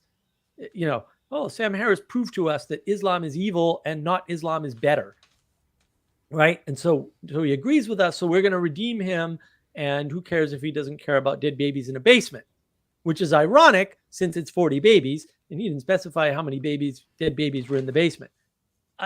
See my most holy video on Sam Harris for more details on his trigonometry appearance there a few months ago. And that's really important. That's really important. And we don't fall into the gnosis, because the gnosis leads us to 40 dead babies versus 41 dead babies or 28 dead babies or whatever dead babies, or who knows how many dead babies in the basement. That's garbage. One is evil. Sorry. 1. You don't need any more. Pick how many innocent deaths is he? 1. 1. 1. The answer is still 1. Right? Why? Because being is good. That's why you have to start from being is good, because you can't derive morals from emergence is good. You can try, and John Vervaeke will, and Jordan Peterson will, and all these guys. They continue to fail, and they can look better than Sam Harris, but the materialism always fails, right? And that's why they can't do the morals, and they get into moral math, and moral math is garbage. It's a bad way to think about the world. It's very important to deal with the werewolf, which is, hey, sometimes you have to be a savage and kill. How do you deal with that? How do you rationalize it? Do you control it? Because it's not optional. You're still an animal. I'm still an animal, right? It's like, you're a Muppet. I'm a Muppet. We're all Muppets. Muppets are uncontrolled animals. Semi-controlled animals. Still have both aspects. But still, a Muppet is in between a person, because it's controlled by a person, and a dead object, a zombie, basically, right? Muppets are right in between. That's what we are. Yeah. Well, yeah. Wow, that's a lot there. We've been. It's going to be strong language. We've been cursed with generational issues. We've inherited, like werewolves, often a generational curse. There are generational curses or issues that we've inherited that we still have yet to deal with. And it does take strong men of conviction, of resolve, women of strong temperament and virtue, and embodied sacrifice to solve some of these generational curses or issues. We don't like to talk about curses anymore because we like to think that we're a blank slate, that we kind of started from somewhere and then we're fully clean when we come out of the womb or something like that, which is never be true. See bad Hollywood movies about clean babies. There is in no sense that you have a perfect start in life. It's actually what you make of it, what your experiences and how you shape your world and your reality, to some extent, to use a bad word, to manifest the good. And you have to be aiming at that good. The moralization is actually, again, it's an 18th century trick of a trick. It's a magic trick in some sense. We can have justified reasons for doing things. It doesn't make them right. It's because we think, oh, that's just that person's character, or that's, would be true. Or we can think that's the person's personality, and we kind of, we flatten the world, or we strip people of their responsibilities for their actions. And you actually see that in some of the werewolf mythology in around the 15th century, where they're like, oh, I was possessed by the spirit, and the spirit of the wolf comes in me and made me do these crimes. Which may be true. Like, it's hard to determine that. I have a theory. I was thinking about this last night with werewolves and foxes, and what I could say on that. And then I was flicking through Netflix, unfortunately, because we have Netflix, unfortunately. It's a curse that's in my house that I still haven't convinced Christina to banish. Complicated.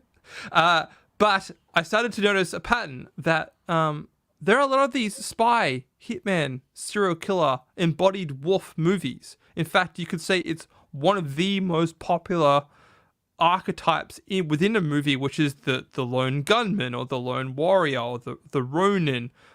They're essentially, it's a wolf-like metaphor, a fox, sometimes a fox-like character that people are fetishizing. They're trying to find something in the entertainment that they can manifest within themselves, rather than taking on the responsibilities and burdens that are before them.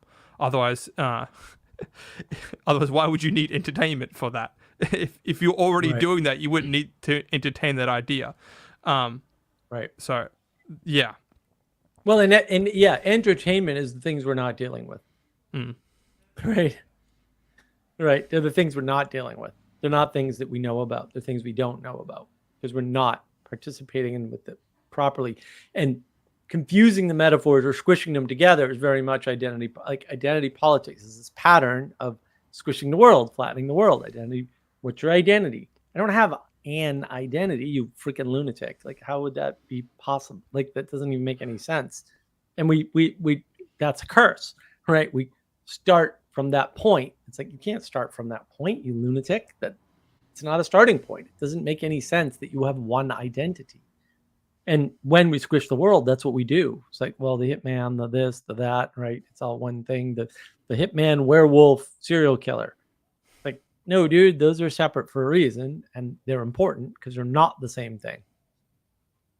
And Mills, interestingly, the idea of generational curses is in vogue even in secular material spaces. Because you can't get around it, right? I mean, this is like what happens when, the guys on the Stoa finally realize that egregores are real or whatever. They're like, oh my goodness, oh, what do we do? And they have 5 different names, 4 people, 5 different names for the same concept. Ridiculous video. Auto cults. It's like, what? Are you high? It's spirit, guys. You don't need the word egregore. I have the internet, but I'm not going to go to etymology.com and look up the word egregore. It's like, really? I did. It took like 20 seconds. Maybe you should try it.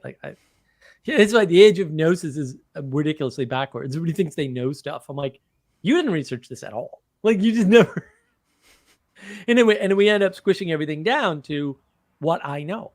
And that's the ultimate flattening. The world is what I know. Right. And then what Jesse knows is irrelevant because the world's what I know because it's a flat world. And it's not even what I know. It's what I know now, which isn't real. Like, I don't know all the things that I know now. I only know the things that I remember now because your memory is not perfect. So not only isn't it full within the moment, but it's not perfect, which is good because it's not relevant either. Like, I don't want to remember being homeless right now. That's not helpful to the stream at all. Right? Not at this point. And like, it's really enchanted. Like, there's a lot going on with just your memory and you in the moment and knowledge and the idea of knowledge, where knowledge comes from, and the fact that it's signals, information, knowledge, understanding, right? Like, wow, that's a big stack, right? And in there's interpretation at every level. Like, signals get interpreted into information. So you get the same signals as me. We don't necessarily get the same information out. Oops. Whatever information we keep, that's different. Whatever information gets formed into knowledge, that's different. How we form it into knowledge, that's different, right? How our knowledge, existing knowledge, and the new knowledge from the or the reconfigured knowledge from the new information, right? Or the reconfigured knowledge from the old information that either we forgot or didn't properly integrate, right? That's that eureka moment. How that affects our understanding. All of these things are different at all of those layers. Until we seem doomed, until we look up. And then it's like, oh, no, justice is the same for both of us. Can't be understood by both of us. This is part of the republic. Can only be understood by the city, right? But it's the same for both of us.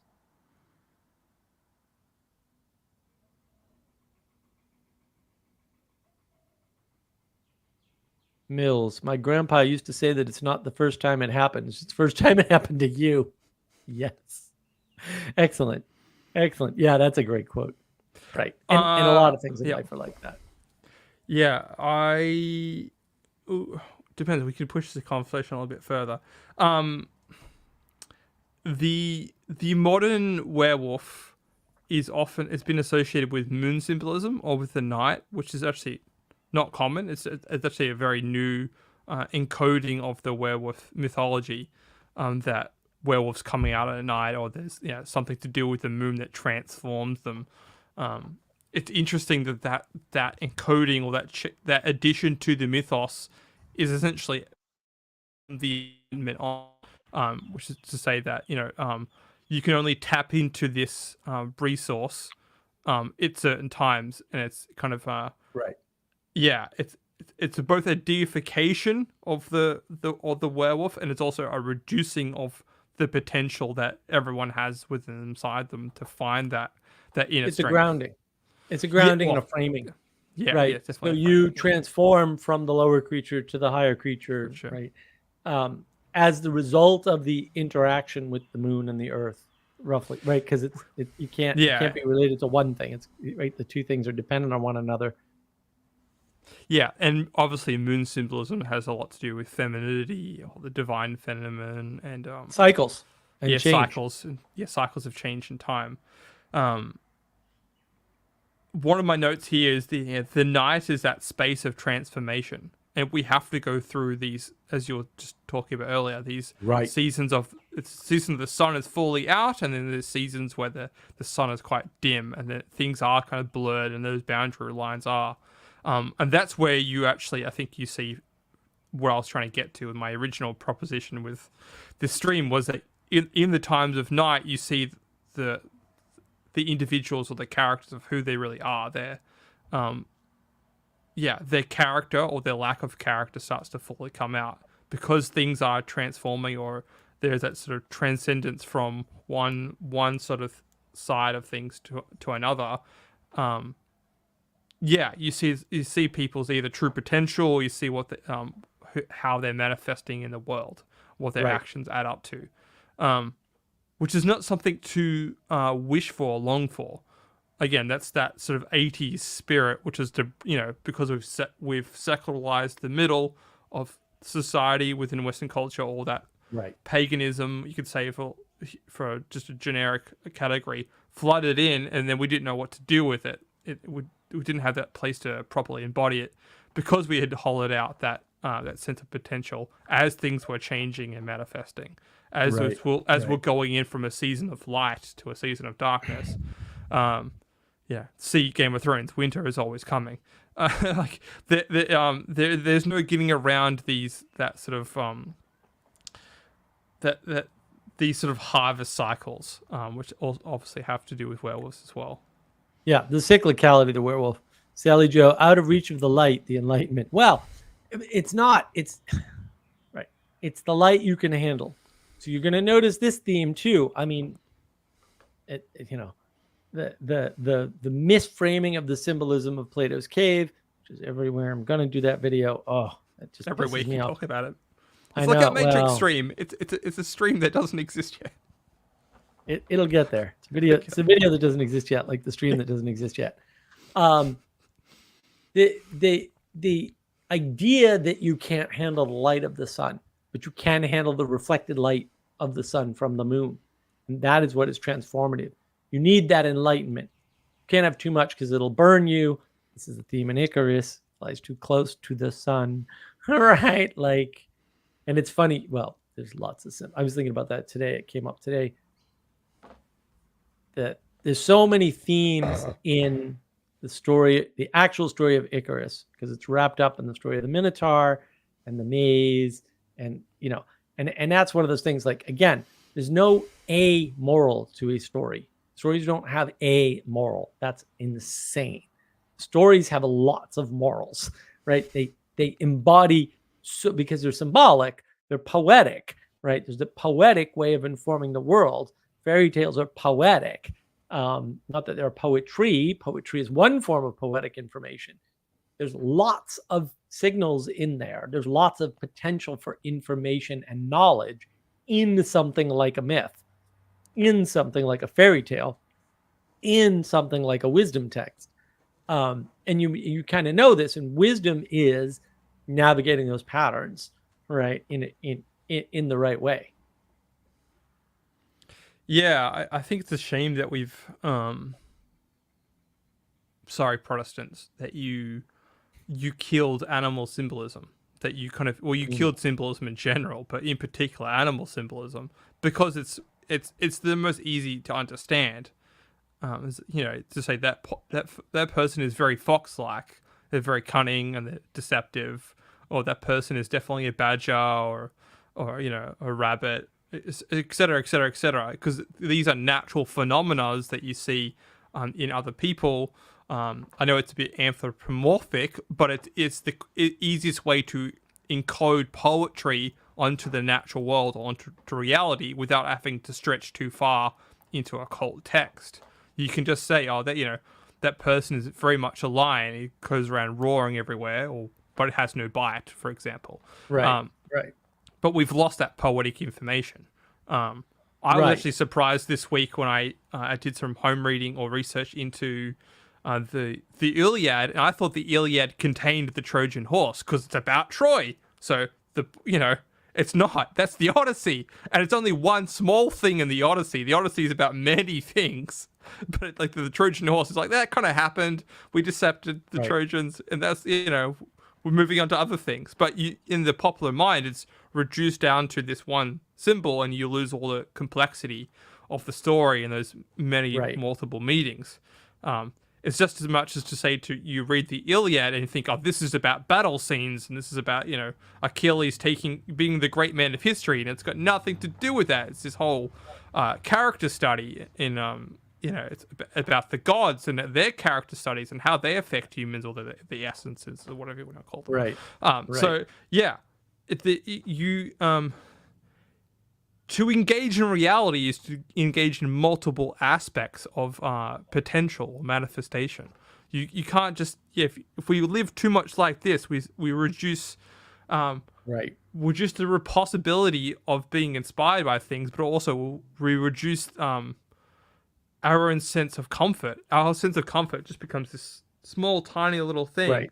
And if anything breaks that, then we're completely lost and we're vulnerable. Well, we become fragile, and that's part of that's the Anti-Fragile from Taleb, great book. Yeah, read all Taleb's book, right? And what do you see for a theme that's inescapable?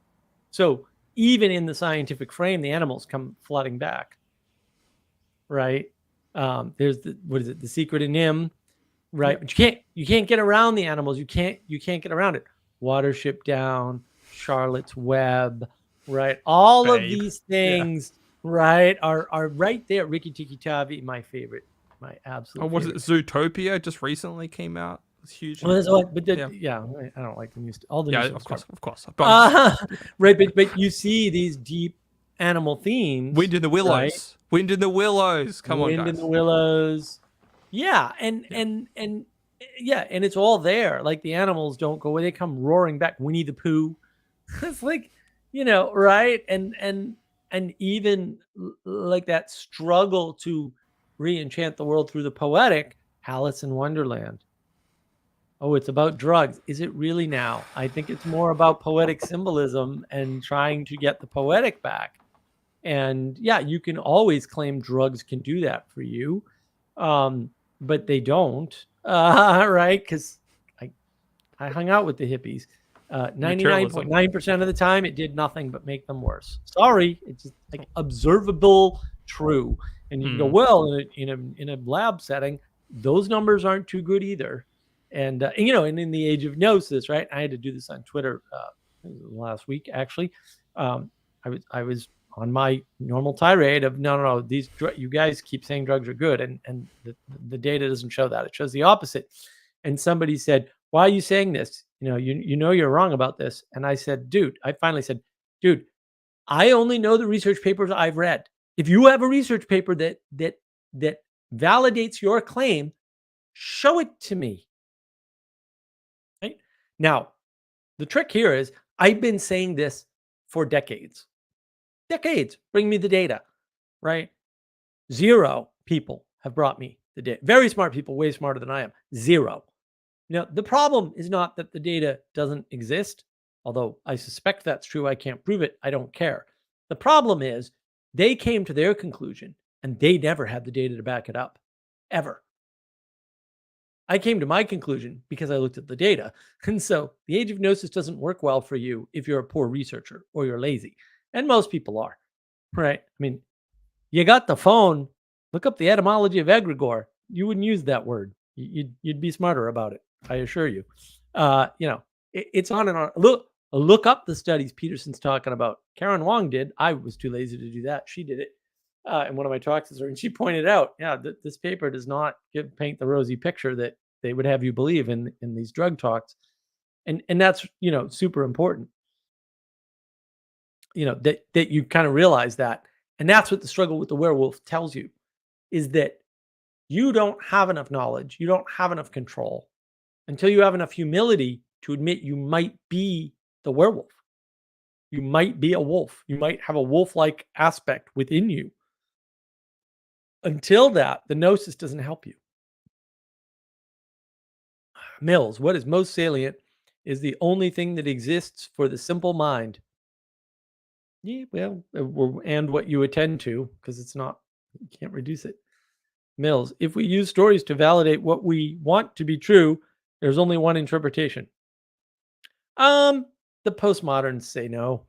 And I think that's the real problem, is that,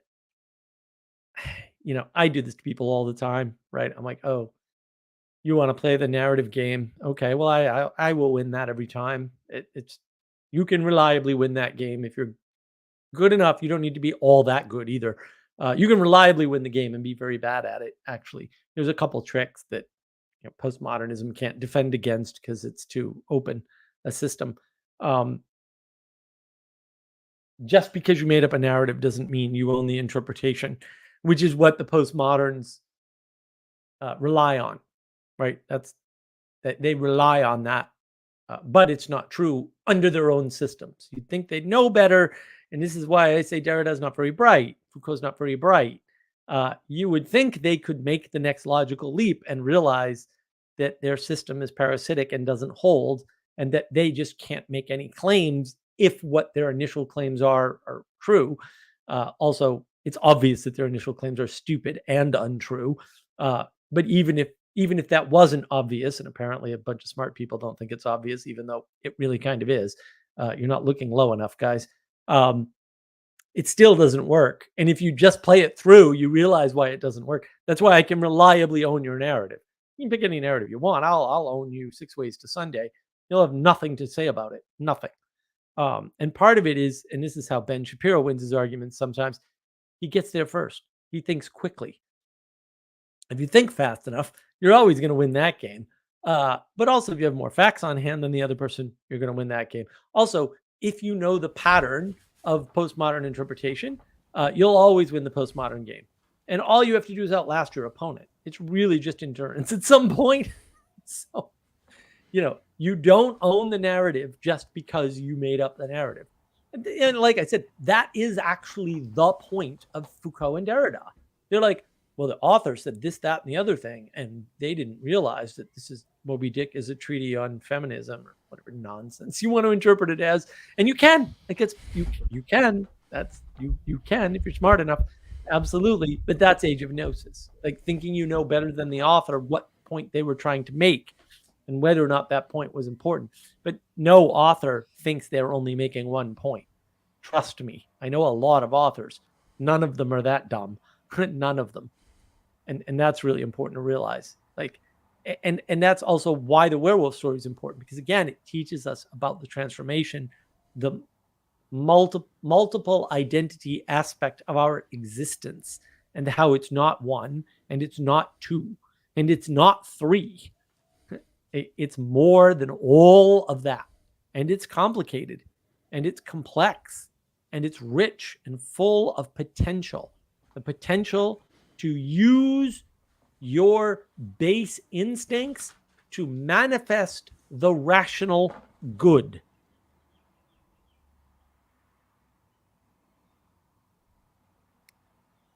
What do you think there, Jesse? I think I have some other things to say, but maybe now's not the time. We haven't touched on. We've mostly talked in one sense that the integration of the werewolf is the positive aspect. In a positive aspect, there is another way to see this phenomena, as I said, as a curse or as an evil manifestation in the world. It's the inability. Often, some of the old werewolf mythologies, it's a 9 or 7 year cycle where you can't manifest evil, or you can't do any harm to others when you're in this wolf state. in that sort of world and in that sort of thinking, the only way to kill the werewolf or to come back to the vulnerable human form is to kill the creator. Now, if that doesn't sound familiar to anyone about what happened is in different cycles of history, or the different scientific mind, which is to reduce or to kill the creator instinct, or to the idea of, to do the Nietzschean thing to say God is dead, or and we've killed him, which again, that sounds very much like werewolf like behavior to Right. say, and we can never get the blood off our hands. That sounds like a curse. So what's important to highlight there is that you need for being in human form. Like, that's the place where you're vulnerable. That's the place of expression and opening up to the world. And it's also, I would say, it's probably the place where the most good can be done, but it's not the place to always stay in. Too much vulnerability, breeds decline, decay. Right. You need to have good, strong boundaries. Right. Blurred boundaries don't produce any good in the world. Right. So, and that's where I think that's what the recent moment we're in is we're getting to the point where both in our psychology of the social world and then the digital world, and in you could say the state level, we have these blurred boundaries, and is any good happening? Or the blurred lines between malinformation, disinformation, deceitful information. Like, this is not good. This is too much vulnerability. Yeah. Well, it's a flood. And then there's a flood of information, right? The age of gnosis is a flood of information, and paying and giving it too much value. It's funny that you bring that up. So this talk I was talking about earlier, it's called Beauty, Art, and Freedom with Jonathan Bijot and D.C. Schindler. It was on Ken Lowry's channel. At one point, and this is way towards the end, like it's the last 15 or 20 minutes is really good. You should listen to the whole thing, but at the end was the only part I had any comment on. So this idea that with AI, or they weren't actually using AI at that point, but it was part of the ethos. If we don't do it, someone else will. What are you saying? Right? And then I want to explain, I want to stop and let you ponder that and explain the problem that the werewolf solves, the problem of the monsters, the problem of fairy tales, the problem, right, of the real fairy tales, right? The problem that's addressing shows up, the problem of the blurred lines shows up in AI. It shows up in the digital world. AI is non-mathematical in some clear sense because it blurs the lines. That's how it's able to do what it does. Technically, I don't want to go into all the technology behind it. I actually do know all of that technology. I have all the books. I've been doing AI for like 15 years too. Like, this is not new to me. I've been building neural nets for ages. So what are you saying when you say, if we don't do it, someone else will? What you're saying is that I'm the good person. If I don't control the thing, someone who isn't good might control it, right? So it's all about, and this is literally reading my comment on that video. So it's all about postmodern top-down power from above narrative everywhere, right? All over. And in an emergence is good, creation denial, right? Equality doctrine, that's all you have. Things need to be controlled, always by me, by the way, because I'm better than any person I know, less well than I know than myself, right? I mean, you have to be by definition, or who knows what'll happen. So I have to take control. I have to step up. I have to take that, right? And it conveys the power onto me, but it's just a happy accident, right? It's not my ego, right? It's not at all, right? And so that whole idea, right? That whole idea is the same problem. It's the problem of the werewolf, where we're not accounting for the power that we've unleashed. Right. We got bit. We've got a wolf in us. It's just unleashed. We have to control it. Right. when we don't understand that pattern, we end up building AI, and you got half the people going, "Why do you want to stop AI, bro? You're a Luddite." And the other half of the people go, "Oh no, AI is going to destroy the world," right? And those people are still doing the AI. And that came up in the talk, like, why are you participating in this thing if you honestly think it's going to destroy the world? Like, what does that say about your psychology, buddy? And it's a good question, right? Because it does bring up the, oh, AI is our God, and now we need to kill it because otherwise it will crush us. It's like, really, dude? You haven't left religion at all. See my video on the pattern of religion. Like, you're still stuck there. You're still stuck with all the same problems that religion addresses. And you're complaining about how poorly it addresses them. But your system sucks way worse, way worse, because it is less distributed cognition through time. And so maybe you should go with the imperfect system that they have rather than your terrible imperfect system, right? That you thought up last week, Muppet. Yeah, this the worst aspects of hybridity or the confusion, to having a confusion mix, is to be a servant with two masters. There's actually a lot of tales about that. Like you have to integrate properly your character and your potential to manifest violence in the world. Maybe it's a bit heretical to say, but violence appears very early on in the biblical text, and actually in most religious language. We're actually dealing with this problem of violence or assertiveness or agility. You can't have a confusing mix. You can't have those blurred boundaries. You have to be a servant to the good and a servant to others. You can't serve, mammon and God would be another way to say this. Or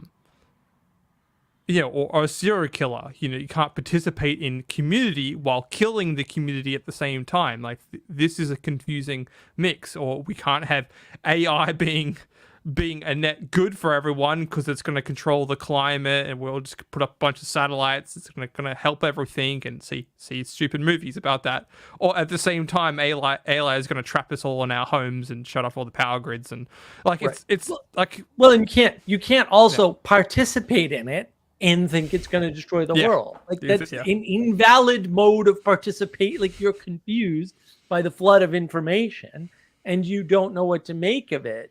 And these are all confusions. Sally Joe, more like you want to make sacrifices than you shiny authority. Well, no, I mean, look, Sally, you have to make sacrifices to the shiny thing. Like, you have no choice. The problem is, which shiny thing are you venerating? Is it the beautiful thing, right? Is it the beauty of the world? Is it female attention, right? Because they point the way. I don't know what else to say about that. Right? Because people want the golden calf. It's not that they want the golden calf. It's that they need to point at something. And when you don't have, we'll say, the proper relationship, we'll say, between, male and female, each attending to the right thing, right? But unified in that attention to manifest something that each could not manifest alone, right? Then you have a problem. So my suggestion is, don't run into that problem, right? Attend to the proper thing, navigate it correctly. And Mills, I hope I explained it. Like, want is not, you guys are thinking want is a thing, right? Need is the thing. You need to attend. You have attention. It's just there. It's not optional. You have attention. You can scatter your attention to the four winds. That's for sure. You can shatter it. Absolutely. But it's still there. If you keep it focused long enough on something, you better make sure it's the right thing. That's what wisdom is. That's what proper navigation is. That's why patterns matter, right? You have to know what patterns you're in and what to pay attention to either go deeper in them, correct them, or get the hell out of them. I don't know which of those you need to do. I don't know what pattern you're stuck in necessarily, right? Sally Joe. Got it. The AI in the female body is the serial killer that destroys all. Well, an AI is in every body because it's a Frankenstein mirror. And people are starting to talk like that now, right? And Thank God. Yeah. That's the issue. Well, they are, right. Sally Joe, the golden calf is just a reference to an old book. I don't think I read that book, the Golden Calf book. What's it called? Yeah, but it's important to know why they did it, right? Like their access to something shiny and higher was gone. Like these stories are like Protestants in particular. Like people misread these stories entirely. There was an absence of the highest. There was an absence of the judgment for a long period of time, relatively speaking, right? They were abandoned by their leader, by the head. They were a headless body. And when you have a headless body, a golden calf will emerge, right? Because emergence is going to happen. The mistake is when you think emergence is good and you go, well, golden calf must be good because it emerged. Really? But that's the logic that they're using. Or when you believe that you can kill the creator, that you can be done with religion and tradition. You don't live have outside one. Of mythology, or you don't have one. Yeah, which right. is the it all emerged. Cause or effect. See, it all emerged from evolution. What's wrong with you? Don't you know that? Just evolution. Just evolution. Just magical evolution. It just emerged. Yeah. It's so Mills claims he happens to read old books. I don't believe him. Look, like this, the inner beast is within everyone. That's the point of why the vampires have gone out of style, the mummies have gone out of style, the zombies are a newer thing, but the werewolf and the idea of the werewolf it's a pretty ancient. Like it traces back all the way to Gilgamesh and like prehistory essentially. Yeah. It's good luck finding all these other patterns there. Well, the pattern is there. The werewolf isn't there, but the pattern of taming the wild man. Exactly. Yeah, it's story. Yeah, I was saying that it goes even all the way back to essentially Cain and Abel, or that in our Western mind, where you have one man is about the earth, and one man is about bloodshed and violence. One's pacification, one's hot and cold, passive, and it's there, and that sort of sense of dealing. What's actually seen is righteous by God is the one who uses violence correctly. He doesn't use like he has integrated violence, and one is this sort of pacification of the earth, and that's seen as a net negative. Actually, it's not holy because it's not integrated, because it's not about someone's character, it's about manipulation. One's not in the natural order of things, you could say. Maybe as my sort of final sort of thoughts here is I've noticed a lot of rhetoric recently about the decline of the jawline. And I thought that maybe that bringing that in is like if you are someone like that, if you think you have a small jawline, or you don't have a jaw, or you don't have character, or you can't sit up straight, or you've lost your voice, then you need to reintegrate that and fight against this decline of the jawline or the decline of the backbone.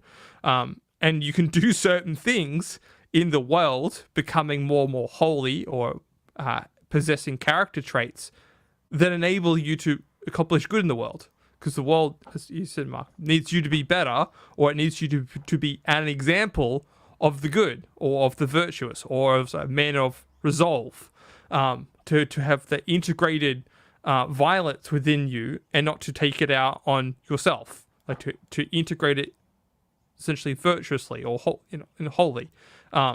You never escape the reality of sacrifice. You will have to make sacrifices, and so, which means you need to be assertive. You need, you can't always be passive.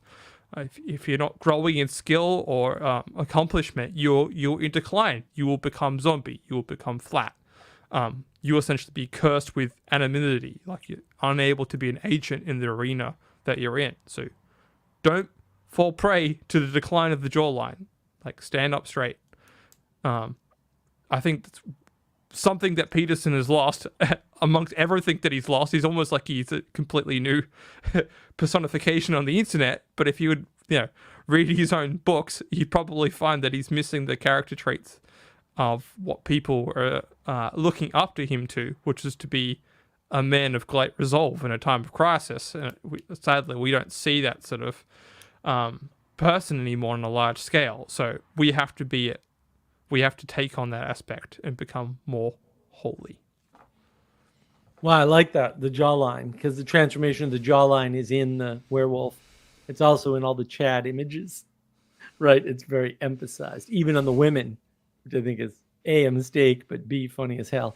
I'm not immune to the amusement of these things, unfortunately. Yeah, I didn't even see the jawline thing. That would have been a good rabbit hole to go down for sure. No, that was great. I really like that. Yeah, and it's not an affectation. I mean, the strongest people I know have strong jawlines. I don't think it's a coincidence. I think somehow there's a there. And physically there must be. So I don't, on the one hand, evolution is real. On the other hand, well, there's no difference between people. You're an evolution denier. Like, I don't know what else to tell you. Evolution doesn't work. But if you can do things as equal as you imply. You can do things to manifest that good. It's not like it's not. Yeah. Right. Well, and that's part of bodybuilding, I think then. Well, that's part of the training. Yeah. Right? And you can train aggression, right, Jesse? Very easily, actually. I'm going to be putting out a course on that. Actually, I think I'm going to convert 3 of my things into courses. So, yeah, I'm going to work on that. And offer them on the store. Yeah. Yes. Well, that's part of my final statements is watch the store. We're gonna do online courses. So at least 3 of them, because I have them done pretty much. I just have to turn them into actual courses. The werewolf theme is so deep and so rich and so poetic. It's so full of poetic engagement, and it really is this theme of, and I don't think I released this video yet, although I have recorded it and it is edited and ready to go. 1 versus 2 versus 3. When you get to 3, everything changes. And that's actually important to realize. And that is the story of the werewolf. You're not just a rational man. You're not just a wolf. You're not just the creature that transforms between them, or at least you're not supposed to be. You could get stuck there, but you're very much cursed at that point, right? I like that you brought up curses. You are the creature that is supposed to integrate those 2 things, make those 2 competing or seemingly competing identities not competing, right? Make them no longer a dichotomy, because there are no dichotomies. If you see a dichotomy, you just have a bad worldview. You need to fix it. And transcend, in a very real sense, actually transcend that dichotomy of animal versus man. And what that looks like is so full of potential that you cannot talk of it, right? In some ways, the werewolf is just the stepping stone to your continued maturing and growth, right? Out of your childhood. I don't care how old you are. If you do not understand the transformative effect of the werewolf, you are still a child, and into the goodness and the full manifestation that somebody who can sheathe their sword but knows how to use it, as Peterson taught. That's why I like that, even though it might be horrifically wrong. I really like that translation. Can do, right? You can't manifest the good through pacifism. The only thing you can manifest is being food. You're welcome to be food, right? But also you're food. You're not going to manifest the good. You're only going to feed evil by being a pacifist, right? Because you're going to enable evil, because you're not going to stand up and fight against it, right? And anything you don't fight against, you enable. Sorry, right? Conflict is part of life. Struggle is part of life. And I think I will emphasize Sally Joe's point. It's very functional to consider your curses and how to address them. And monster stories all of them, but especially the one about the werewolf, is a lot, as Jesse pointed out earlier, about curses and how to actually address those curses. So yeah, I mean, I think on that note, barring anybody else having anything brilliant to say, we'll close down the stream. Thank you very much, everybody. Thank you, Jesse, for showing up. I'm glad you were able to get here. Look, I might comments are welcome.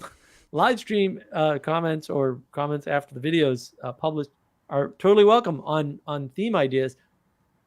We could go into vampires next week. We're out of the Halloween season in some extent, but to some extent you're in the darkness transition season until February, end of February, somewhere in that range. So happy to talk more about monsters and maybe address curses and generational issues and things like that, or any other topics you wanna kind of cover. These things again kind of pop up, right? I'm watching these live streams or these videos rather, that conversations that I knew nothing about, and they just so happen to mention themes that I'm about to talk about in my live streams. I don't know what that's about. I don't even care. Age of Gnosis is not having that great an effect on me. And yeah, go to the shop, order some stuff. The shop's getting in pretty good shape here. We don't have international shipping up yet. We've got Canadian shipping though, so we hope to get the international stuff going this week. It's a lot harder than you would think possible. But look, we like the engagement. Let us know what you want to see. We'll try to do it. Have a great week, everybody. It was lovely to see everyone. And ponder the werewolf. Like, take that seriously. Don't fall into the zombie. Get out of that whole problem. Break free of the curse, right? And mummies were all wrapped up in curses. Haha, wrapped up in curses. And the zombie is a curse of science, explicitly, right? But the werewolf is the solution to all of that. So ponder the better fairy tale. And thank you very much, everybody. Have a wonderful week. See you next week, I hope. Enjoy yourself and take care.